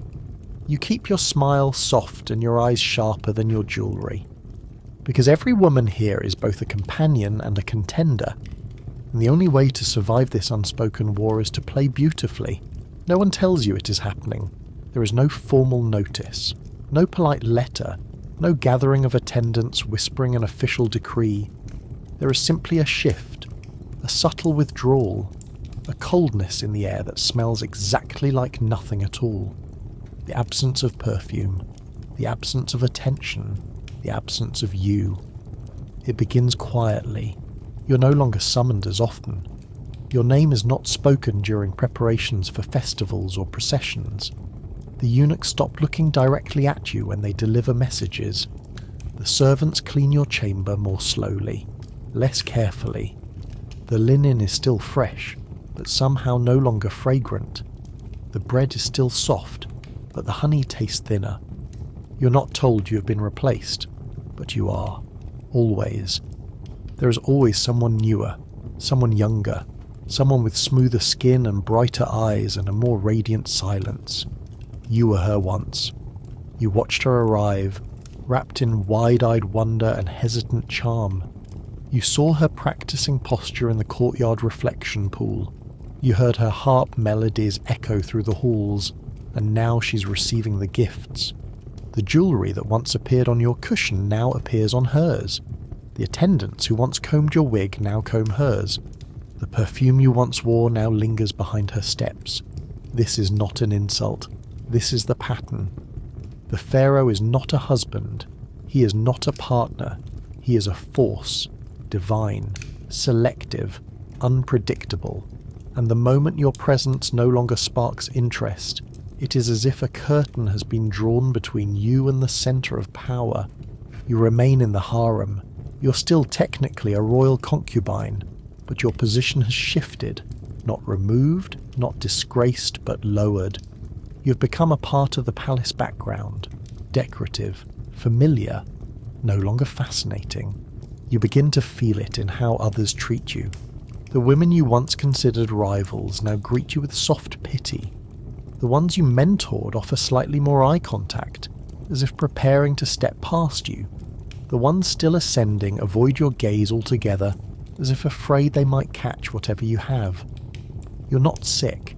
You're simply no longer essential, and yet you are still watched, not by the pharaoh, but by the ones who measure influence, the ones who record small shifts in tone and seating arrangements, the scribes, the priests, the advisors who manage the harem's internal rankings the way gardeners manage a hedge maze. They are not cruel, they are efficient. Some women in your position choose to leave. They request transfer to a temple. They retire into ceremonial duties. They find safe passage into quiet corners of the palace, where their value is no longer measured by perfume and posture. Others wait. They remain in the harem, not hoping for a return to favour but out of habit. out of dignity, out of the sheer inertia of routine. They dress each morning, they sit in the same courtyard, they attend the same rituals, and in doing so they remind everyone that beauty may fade but presence can endure. You begin to think differently. Without the constant pressure of impressing anyone, you begin to move more freely. You speak more openly. You start watching people the way you once watched your own reflection. Not for flaws, but for patterns. Who is rising? Who is falling? Who is pretending? Who is quietly building something invisible? You learn things. You learn which priest is most likely to speak without thinking. You learn which concubines hoard gossip and which pass it along like sacred scrolls. You learn how to recognize the difference between a favor and a trap. And if you are clever, you begin to trade in a new kind of currency. Advice, memory, strategy. There are women who will come to you now. They're younger, nervous, uncertain. They ask you what to say, what to wear, how to smile without looking desperate. They do not call it mentorship, but you know what it is. It is influence, just a different flavor. In time, you may be assigned new duties. Perhaps you're asked to assist with training new arrivals. Perhaps you help organize festivals. Perhaps you quietly write notes for someone else's poem. You still dream sometimes, not of the pharaoh, but of the moment you felt most seen, most certain of your role in the world. You remember the feeling of walking through the grand hall and knowing every eye was watching you. You miss that, but you also recognize its limits. The attention was never yours. It belonged to the image you carried, the role you played, and now, released from that performance, you are free to be something else, someone else. You walk differently now, not lighter, not heavier, just more honest. Your steps are no longer choreographed. Your smiles come slower, your thoughts sharper. You find joy in small acts, a shared joke, a breeze through the papyrus, the way the sun looks just before it slips behind the western wall. And occasionally you see a glance, a long one, from someone unexpected, a priest, a scribe, a foreign emissary visiting the temple, not because of your beauty, but because of your presence. You may never be summoned again, but you are still here, still polished, still composed, still layered in the fragrance of memory and resilience. And if the pharaoh has forgotten you, that does not mean you are forgotten. It simply means the game has changed, and you, as always, know how to play. You are not just selected for your beauty. You were chosen because you could become a performance. Because in ancient Egypt, elegance was not a luxury. It was a political tool, a religious instrument, a survival mechanism in silk and rhythm. Music and dance were not hobbies in the harem, they were required. You learned to move not for expression, but for strategy. You learned to play not for pleasure, but for preservation. Your first instrument was not handed to you. It was placed gently, like a warning. The sistrum. A sacred rattle shaped like a temple doorway, filled with metal rods that shimmered when shaken. It was sacred to Hathor, the goddess of joy, music and seduction. You practiced in private at first, trying to shake it without sounding like an agitated house spirit. Eventually your movements softened. Your wrist found the rhythm. You began to understand that sound could be a spell, that a well-timed tremble of bronze could silence a room or summon a smile from a powerful priest. There were other instruments too, the harp, soft and sweeping, the lute, plucked with ceremony and restraint, flutes carved from reed, each note a breath of worship. You learned them all, not because you wanted to be a musician, but because music here was not art, it was message.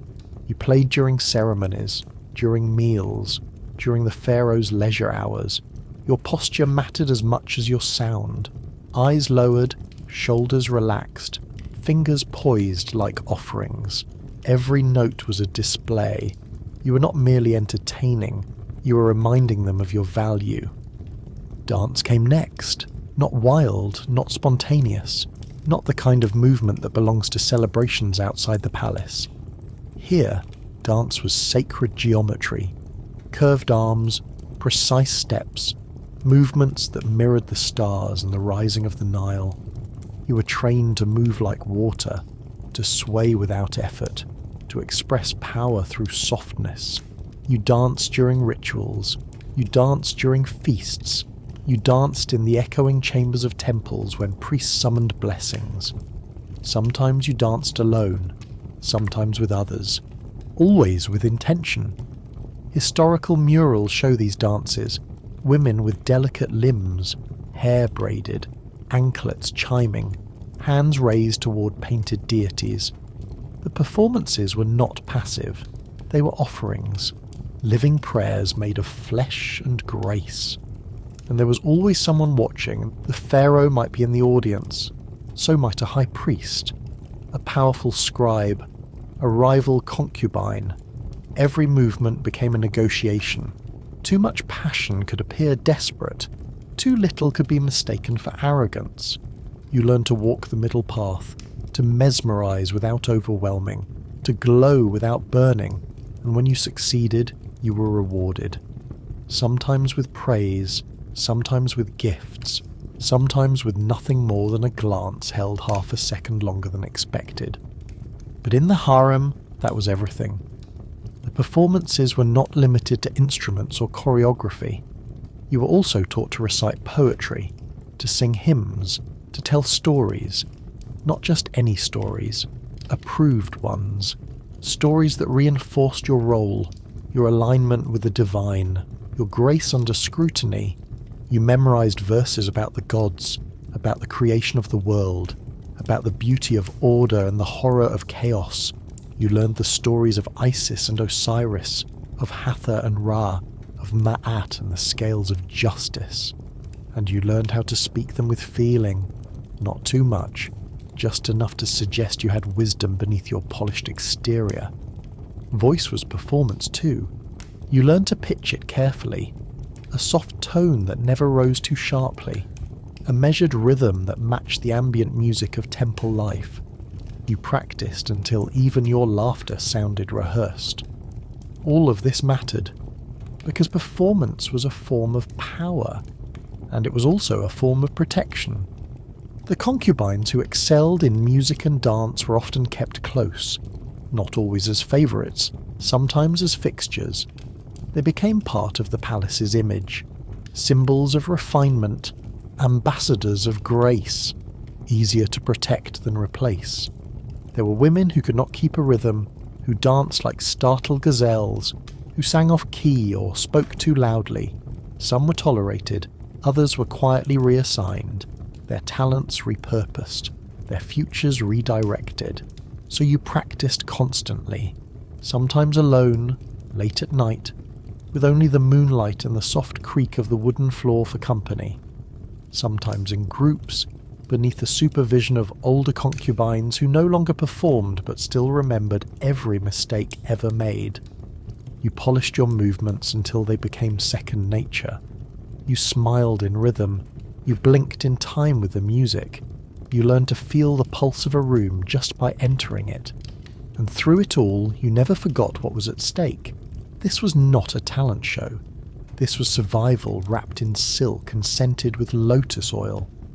You began to see performance everywhere, in the way women entered a room, in how they sat at meals, in how they folded their hands during temple prayers.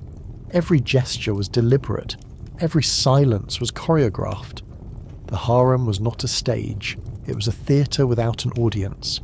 Except the audience was always there, hidden behind doors, listening behind curtains, watching through the smoke of the incense. And if you played your part well enough, long enough, with just the right amount of divine poise, you were remembered.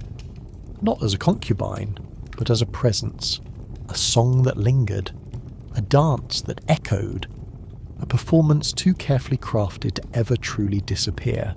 There are statues of him everywhere, massive stone likenesses with perfectly symmetrical features and eyes that look eternally forward. Murals show him standing taller than armies. Scribes describe his victories in poetic hieroglyphs that leave no room for doubt. The public sees a god, unshakable, untouchable, the living incarnation of Horus, but you know something they do not. You know the version of him that exists after the procession ends, when the paint is flaking, when the sandals are off, when the crown is placed back in its ceremonial box and the divine glow has faded into something more human. You have seen the man behind the gold collar, and he is not quite what the temples promise. That is not to say he is weak.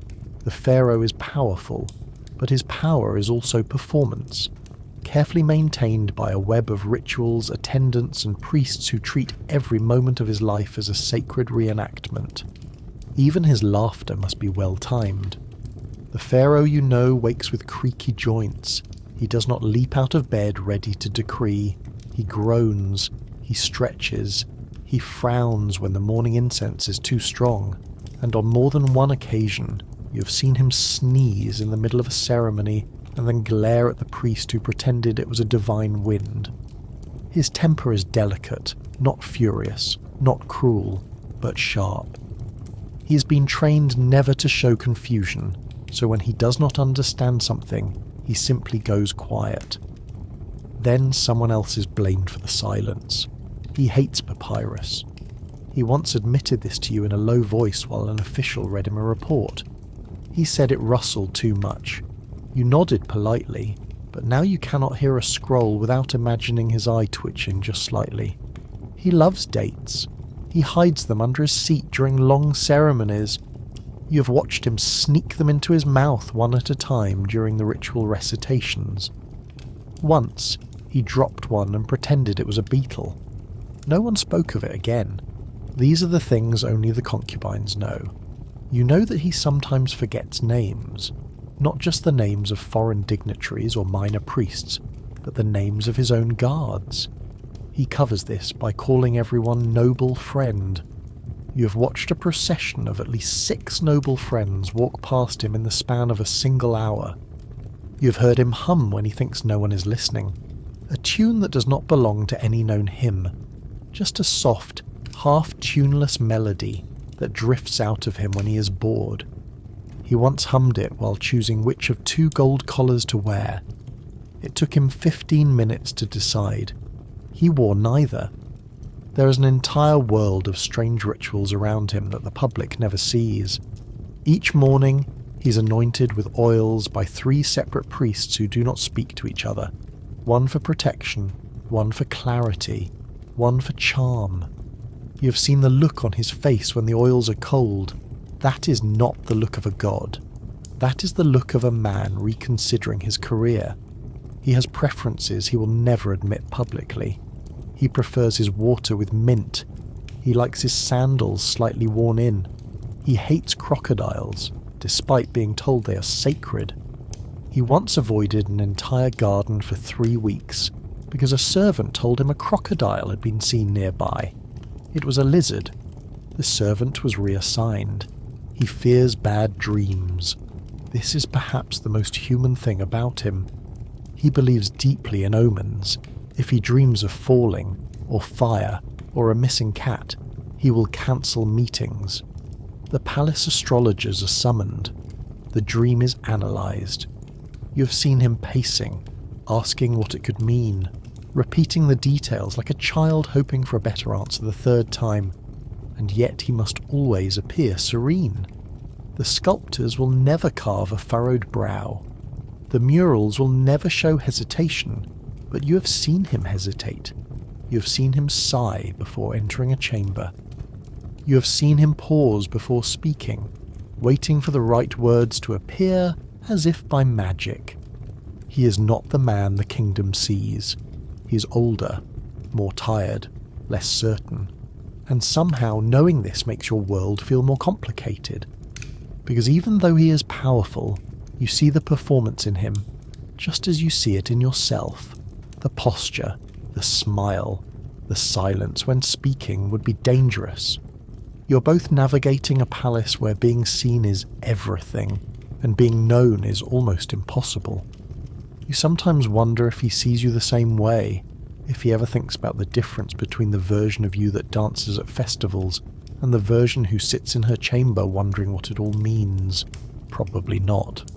His attention is too carefully directed. But maybe once or twice, when he looked at you just a little longer than necessary, he understood something. Not who you are, but that there is a who beneath the silk and scent and ceremony. You hold on to that. Because in a place where everyone is playing a role, recognizing the humanity in someone else becomes a quiet act of rebellion. So you continue. You smile when summoned. You bow when dismissed. You nod when the pharaoh tells a story you've heard 4 times already. You place the oil on his shoulders with reverence, not because you believe in his divinity, but because you understand the importance of illusion. You know that even the man pretending to be a god sometimes just wants someone to listen to his humming, and that, more than anything, is what makes you indispensable. There is a world behind the performance, a quiet world, one without flutes or perfumes or ceremonial glances, one without posture drills or sacred oil, or the faint jingling of anklets echoing down marble corridors. This world does not appear in murals or poems or temple carvings, but it exists. You live in it every time the doors close and the priests walk away. Because in the royal harem, the most revealing moments happen when no one is watching. And what happens then tells you far more about palace life than anything gilded in gold. At first, you do not know what to do with the silence. The sudden absence of expectation leaves you blinking, unsure of where to put your hands. But slowly, the stillness fills with the truth.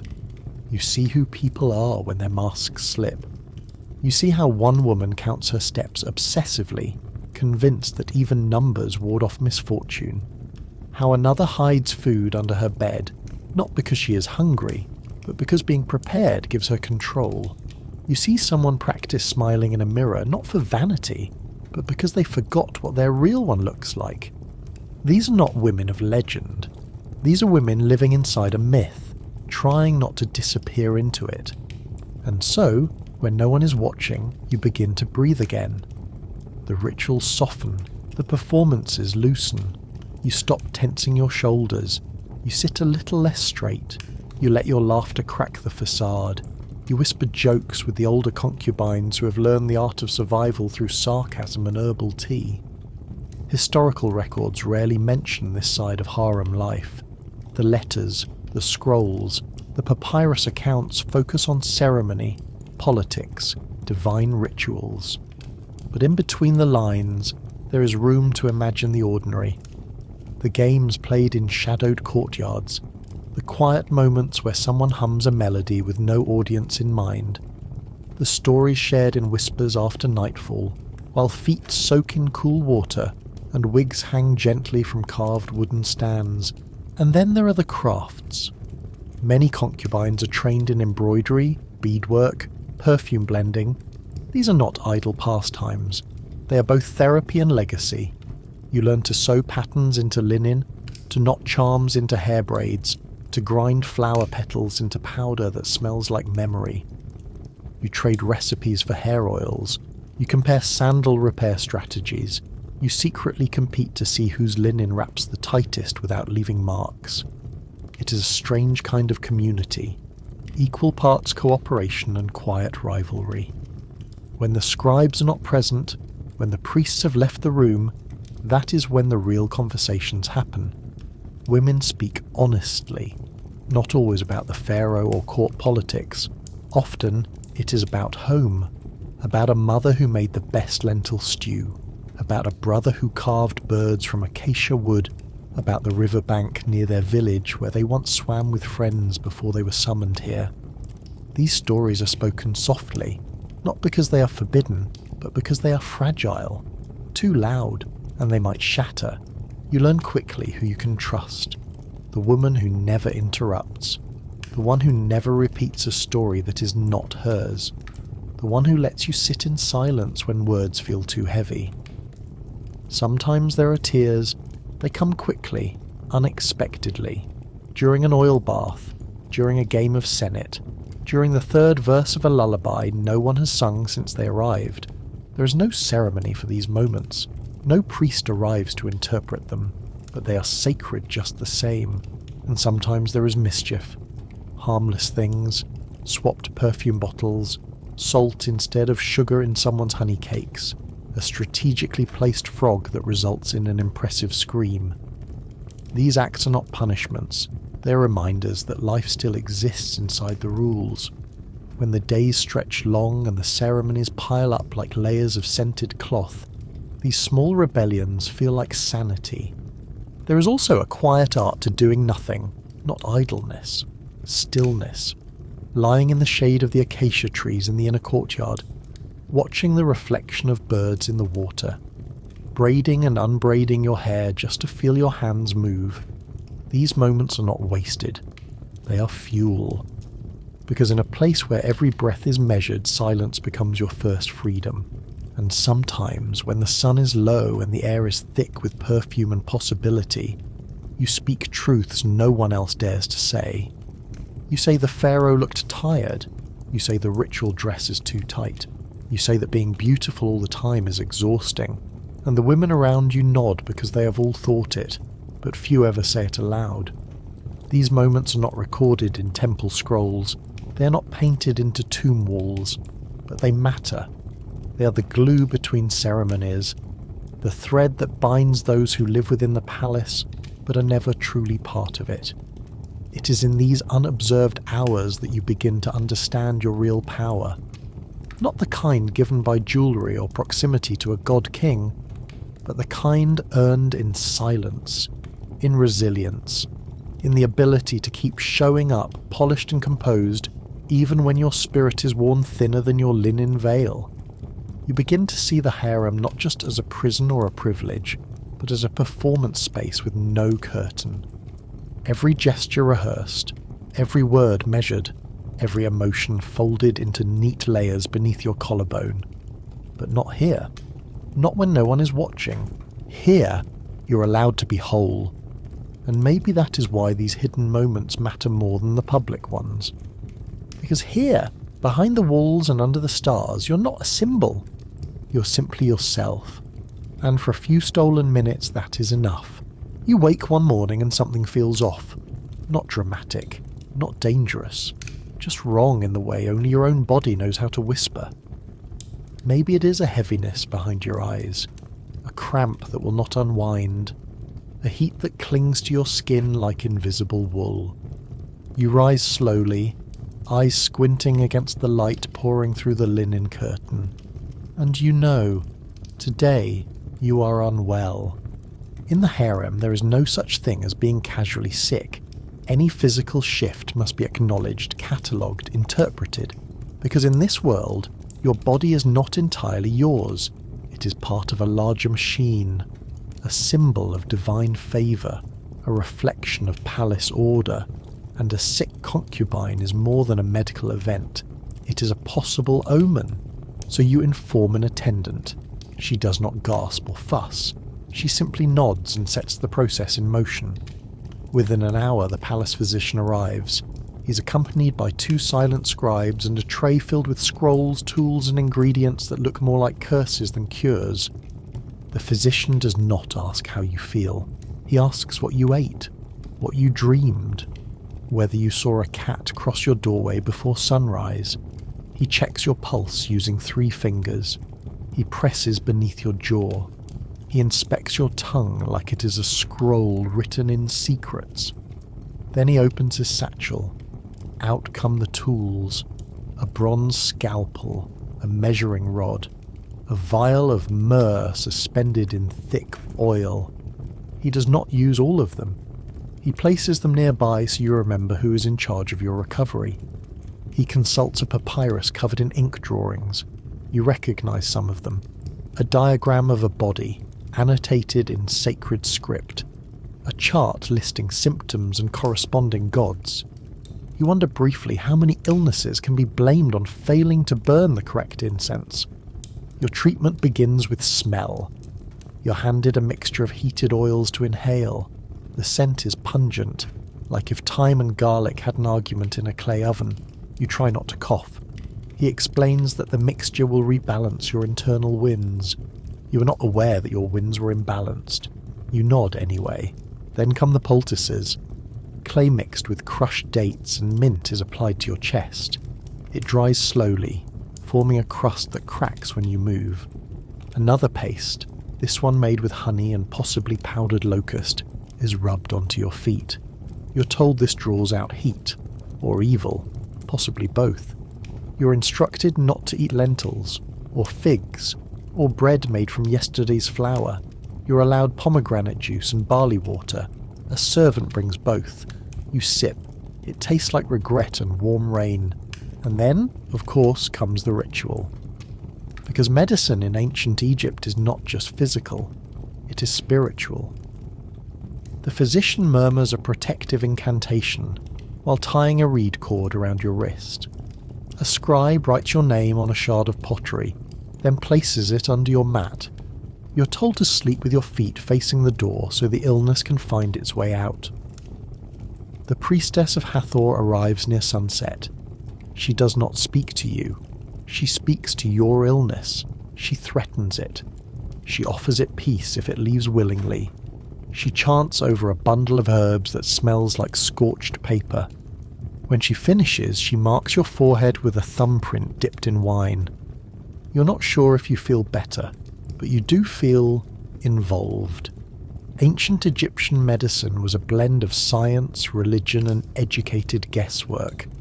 The Ebers Papyrus alone lists hundreds of remedies for everything from headaches to lost memory. Some of them are logical. Honey was used as an antiseptic, garlic for blood pressure. Others are more questionable. Crocodile dung to prevent pregnancy, ground hippo tooth for toothaches. You try not to think about where some of your ointments came from. You learn that the body is considered sacred geography. Organs are tied to gods. The heart is the seat of thought.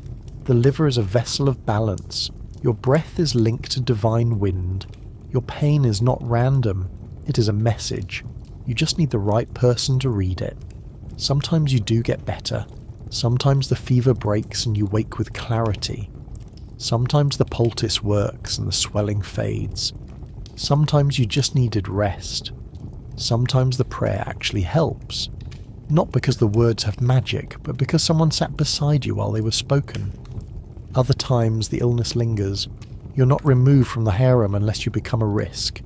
If your condition worsens, you may be moved to a quieter section, a room with fewer windows, a room with more incense and less conversation, the kind of room where attendants speak in whispers and priests visit more often than friends. No one wants to end up in that room, so you do what you can to recover. You follow instructions. You sip the bitter herbs. You smile at the attendants even when your stomach twists. You speak as little as possible. You rest your body like it is not just tired, but sacred. Because here, illness is not just weakness. It is attention, and attention can shift quickly. Some concubines become known for their fragility. They're treated gently, allowed certain liberties, but they are also quietly left out of ceremonies, left out of processions, left out of conversations where real power is exchanged. Because in a world ruled by appearances, even a cough can lower your value. So you learn to heal quickly, or pretend convincingly. You wear your makeup even with fever.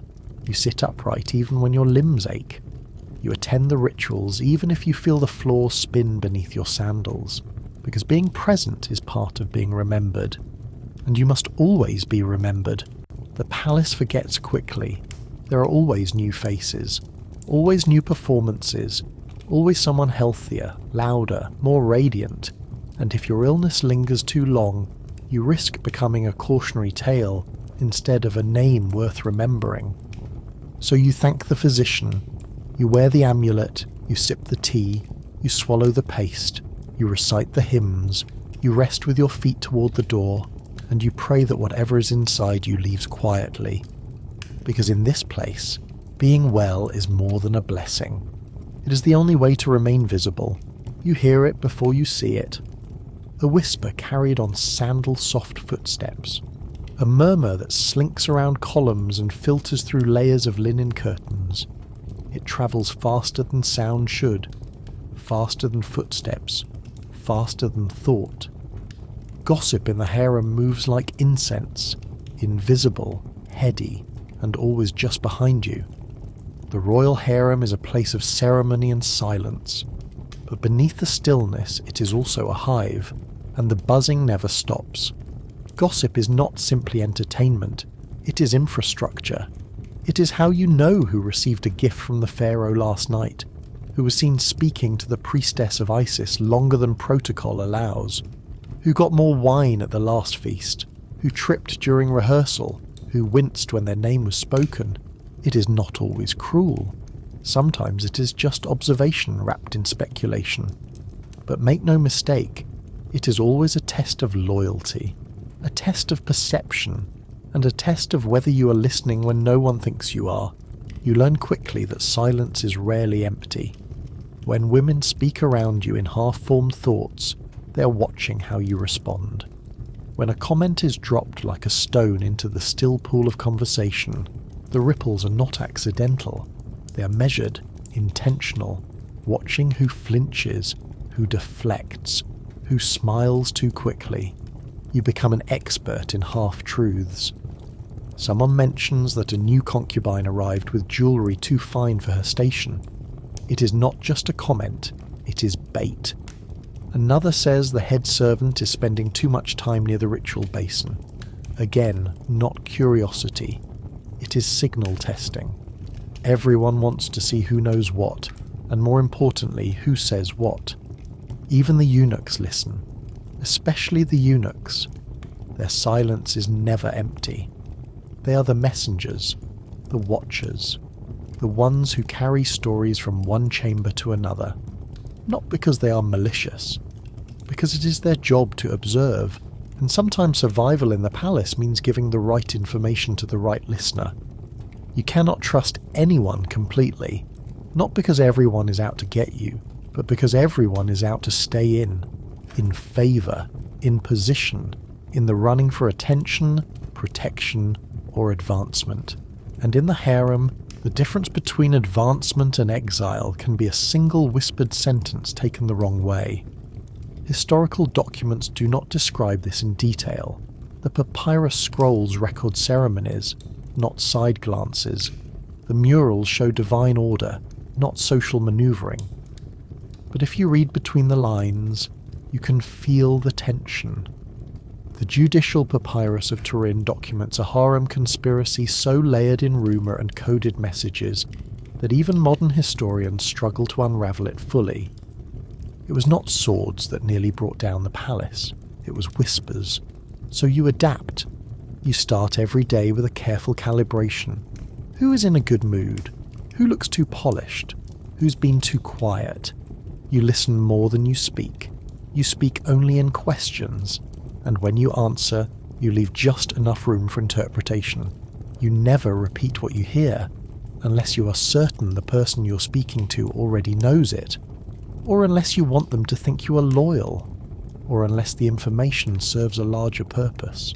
Because gossip is not just about what is said, it is about who says it, and when, and in whose presence.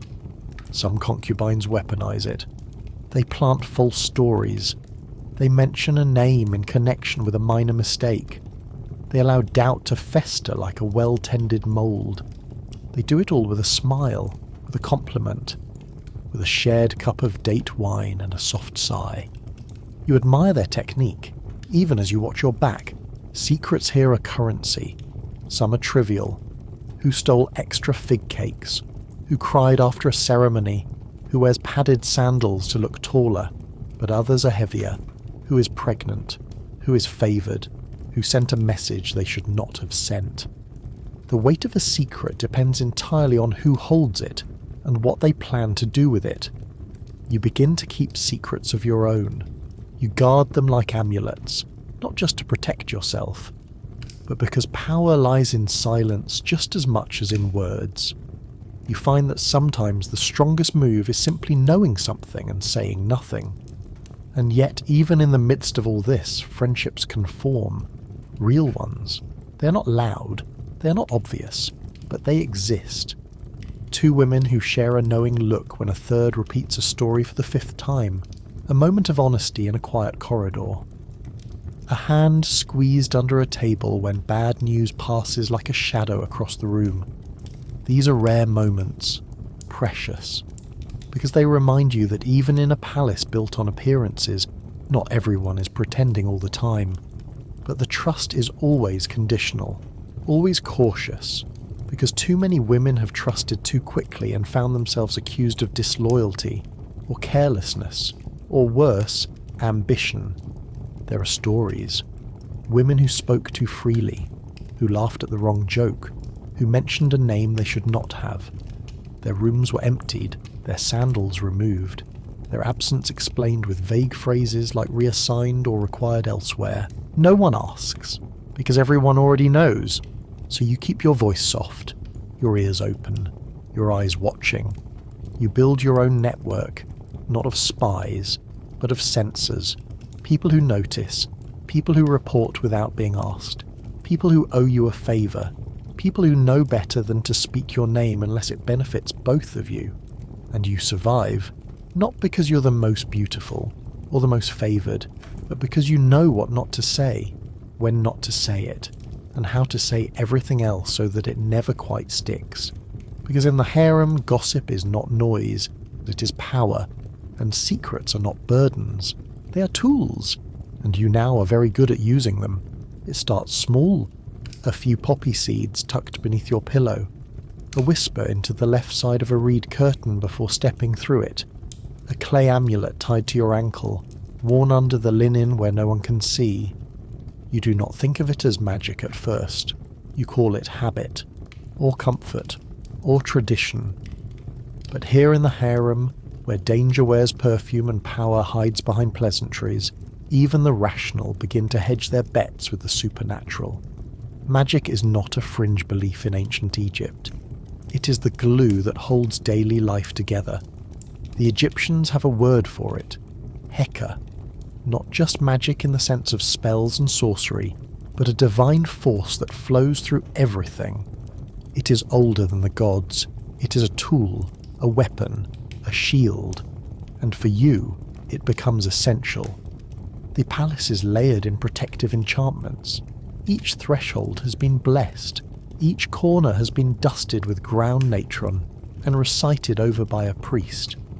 The walls themselves are painted with protective symbols meant to ward off chaos. But inside your room, you make your own contributions. You gather charms. Some are shaped like animals, frogs for fertility, cats for protection, scarabs for rebirth. Others are geometric, knots that trap evil, spirals that redirect curses. You line them on your table, rearranging them when the day feels off, as if adjusting their positions can shift the outcome of your fate. There are words too. You learn to say certain phrases before drinking, before bathing, before sleep. Some are prayers, some are more like riddles, some are little more than sounds that feel safe in your mouth. You do not need to understand them fully. That is not the point. The point is that you say them, that you do not forget, that you do not tempt fate by assuming you are above ritual, because you are not. You are, if anything, entirely at its mercy. Many women here feel the same. Some are discreet, hiding their charms beneath cosmetic jars or tucking protective herbs into their sandals. Others are bold, wearing eye paint in sacred patterns meant to deflect curses or carrying amulets carved with names no one speaks aloud. You hear stories. A woman who smeared her doorframe with pomegranate juice and found herself summoned to a ceremony the next morning. A concubine who avoided speaking her own name for a full month to ward off envy. Another who bathed only during certain moon phases because she believed the water listened better then. These stories are not laughed at. They are noted, repeated, sometimes followed. Because in a palace where logic and politics often fail to explain who rises and who vanishes, magic offers an answer, or at least a sense of control. You're careful with your own rituals. You place blue lotus petals in your wash basin. You burn frankincense when the air feels too heavy. You wear a thread of red linen around your wrist to confuse malevolent spirits. You keep a tiny carving of Taweret, the hippo-headed goddess of protection, hidden beneath your mat. Not because you think it guarantees safety, but because it feels worse to do nothing. The palace has official magicians, not like the ones in myths with staffs and lightning, but educated practitioners, priests who know the right spells, healers who chant over ointments, scribal experts who can write protective texts onto ostraca that you carry like a pocket shield. If you are discreet and fortunate, you can bribe one to bless your chamber. Sometimes, though, the magic comes from each other. You trade charms like currency, a dried beetle for a secret, a recipe for protective perfume in exchange for a rumour. You lend someone your luck stone before an important ceremony. You bury a bad day by scraping a mark into a clay bowl and smashing it at dusk. There are more intense rituals, of course. You hear of women who buried salt near a rival's room, who etched the name of a threat into wax and melted it under the moon, who recited curses in the garden, low and fast, then covered their tracks with prayer. No one admits to doing these things, but everyone knows someone who did. You avoid the darker arts, not out of virtue, out of caution, because the line between protection and aggression is thin, and if your magic backfires, you will not get a second chance to explain. This is not a world where apologies hold weight. Results do. So you focus on protection, on warding, on luck, on surviving. You learn to read omens where others see coincidence. A bird landing on the wrong side of the wall, a crack in a bowl that was not there yesterday, the way your shadow bends when you step into morning light. You collect these signs like clues, building your own private map of meaning. The other concubines do the same. They interpret dreams as messages. They avoid certain foods before ceremonies. They speak in codes, sometimes unintelligible to outsiders, but rich with shared meaning. A glance, a gesture, a scent that signals warning. This is not paranoia. This is strategy.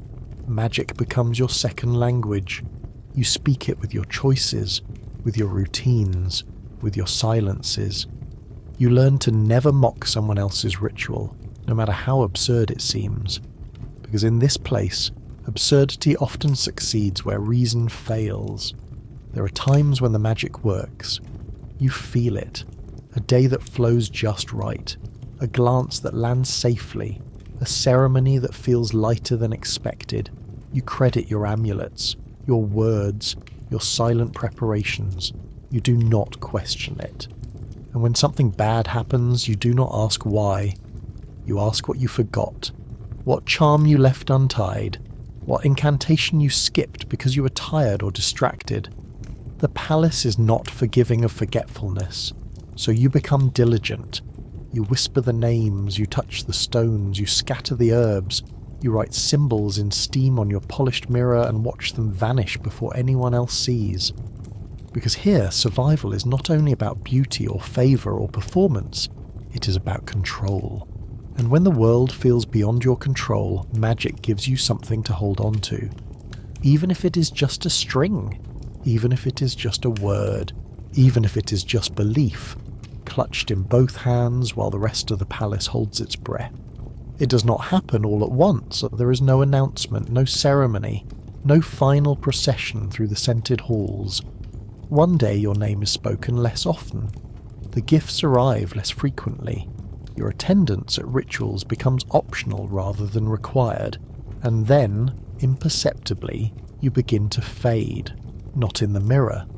There your reflection still looks sharp. Your kohl is precise, your jewellery carefully arranged. But within the palace hierarchy, within the subtle machinery of the harem, you are no longer the centre of any orbit. You're not discarded.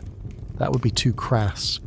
Instead, you are gently repositioned, shifted to a quieter wing, given more time to yourself. The others do not speak of it, but they notice. Everyone notices. The same way birds sense a change in pressure before a storm. You are becoming something else. Not an object of attention, but an archive of it. Ancient Egyptian harems were structured with brutal elegance. At the top, the great royal wife. Beneath her, a cascading array of consorts, wives of minor rank and concubines, dozens, sometimes hundreds of women, each trained, adorned, and stationed like living ornaments around the pharaoh, their value measured not just in beauty or wit, but in potential, political alliance, fertility, obedience. You once held potential. Now you hold memory. This does not mean you are useless. Far from it. Older concubines often gain a new role, not of pleasure, but of preservation. You're consulted for protocol, for advice.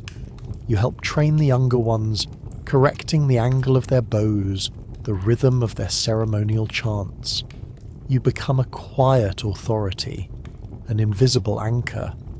But you also become a reminder of what happens when the eyes shift elsewhere. There are women here who do not take this change well, who chase youth like it is a receding shoreline, who whisper to the gods for favour, for attention, for one more glance. But the gods are busy, and the pharaoh has a short memory.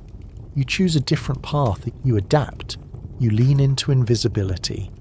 You study the politics of the palace more deeply. You observe who rises, who falls, who survives scandal and who does not. You become sharper, quieter, more precise in your presence. You speak less but say more. Some of the older concubines in history wielded significant influence behind the scenes. There are records of women who advised priests, who controlled their own estates, who arranged strategic marriages for relatives outside the harem. They were not desired in the way they once were, but they were still feared. You learn to enjoy the freedom. Without constant observation, you can finally breathe. You can indulge in slower mornings, less polished evenings. You can skip the extra layer of rouge. You can laugh more freely, speak more plainly. You're no longer trying to be chosen. You're already here. But the palace does not let anyone linger forever. Eventually the quiet grows louder. There are 3 paths. Some women are formally retired from court life and sent to live in temple compounds. These are not punishments. They are transitions. A concubine might become a singer for a goddess, a keeper of ritual, a scribe if she was literate. Life there is slower, quieter, scented with incense and repetition. You might be surrounded by statues instead of dancers, but there is still dignity. Others are married off strategically, perhaps to a favoured court official, perhaps to a military officer. These marriages are not built on love. They are transactions. You bring status. He brings security. You nod politely across a shared courtyard and pretend it is enough. And then there are the others, the ones who simply vanish. No scandal, no exile, just a quiet removal. One day, her room is empty, her belongings packed. A new woman assigned the space. You do not ask questions. You already know the answers. In a society obsessed with legacy and permanence, the harem remains one of the most temporary places in Egypt. Even the most favoured concubine eventually becomes a footnote. You prepare for this slowly. You collect your keepsakes. A favourite comb, a fragment of song you hummed during rituals, a handful of letters written in a careful, cramped script. You place them in a small reed box and slide it under your cot. Not because you are sentimental, because they are proof that you existed. You also prepare mentally. You rehearse your own disappearance. You imagine waking up one morning in a temple bed, hearing bells instead of flutes, smelling incense instead of perfume. You imagine the silence of it, the privacy, the relief. And when the day comes, it is uneventful. A note, a servant, a cart. You're thanked for your service. You're dressed in a simpler linen robe. You're escorted quietly through halls you once ruled with your gaze. You do not cry. You do not flinch. You leave like smoke leaves a brazier. Slowly, invisibly, completely. The world outside is quieter, slower, but not unkind. You're still alive. You're still whole. You're still you. And now, you're finally allowed to be just that. No performance, no expectation, No waiting to be chosen. You made it through the palace, through the whispers, the oils, the ceremonies, the expectations, the jealousy, the rituals, the games, the rituals again, the watching, the being watched. You were a concubine in the palace of a god king, and you survived. That in itself is a kind of magic, and now, as the sun sets across a new horizon, you allow yourself to disappear on your own terms. Not forgotten, just free. So now that you've survived the full royal tour, the perfumes, the peacock feathers, the suspicious side eyes, and the occasional fertility statue glaring at you for sneezing near it, you can finally exhale. You have been oiled, powdered, judged, gifted, ignored, possibly hexed, and thoroughly micromanaged by people wearing eyeliner thicker than temple columns. You have competed in a beauty pageant that never ends, mastered the ancient art of walking attractively past a man eating dates, and survived 7 different types of ceremonial jealousy, all before breakfast. You dodged curses, memorized 47 types of body lotion rituals, avoided goat-based gossip wars, and managed not to get trampled by sacred geese during an awkward procession. And after all that, what do you get? A quiet retirement and maybe, just maybe, a necklace shaped like a lotus if someone remembers your name. But let's be honest, you didn't come here for glory. You came here to fall asleep to the sound of sandal squeaks and emotionally charged incense smoke, and you've earned it. So close your eyes. You're no longer a royal concubine. You're just a cozy little bundle of stardust wrapped in linen snoring your way into the afterlife. And if anyone asks, tell them the cat-headed goddess Bast personally granted you permission to nap for eternity. Good night, Royal One. You've done enough.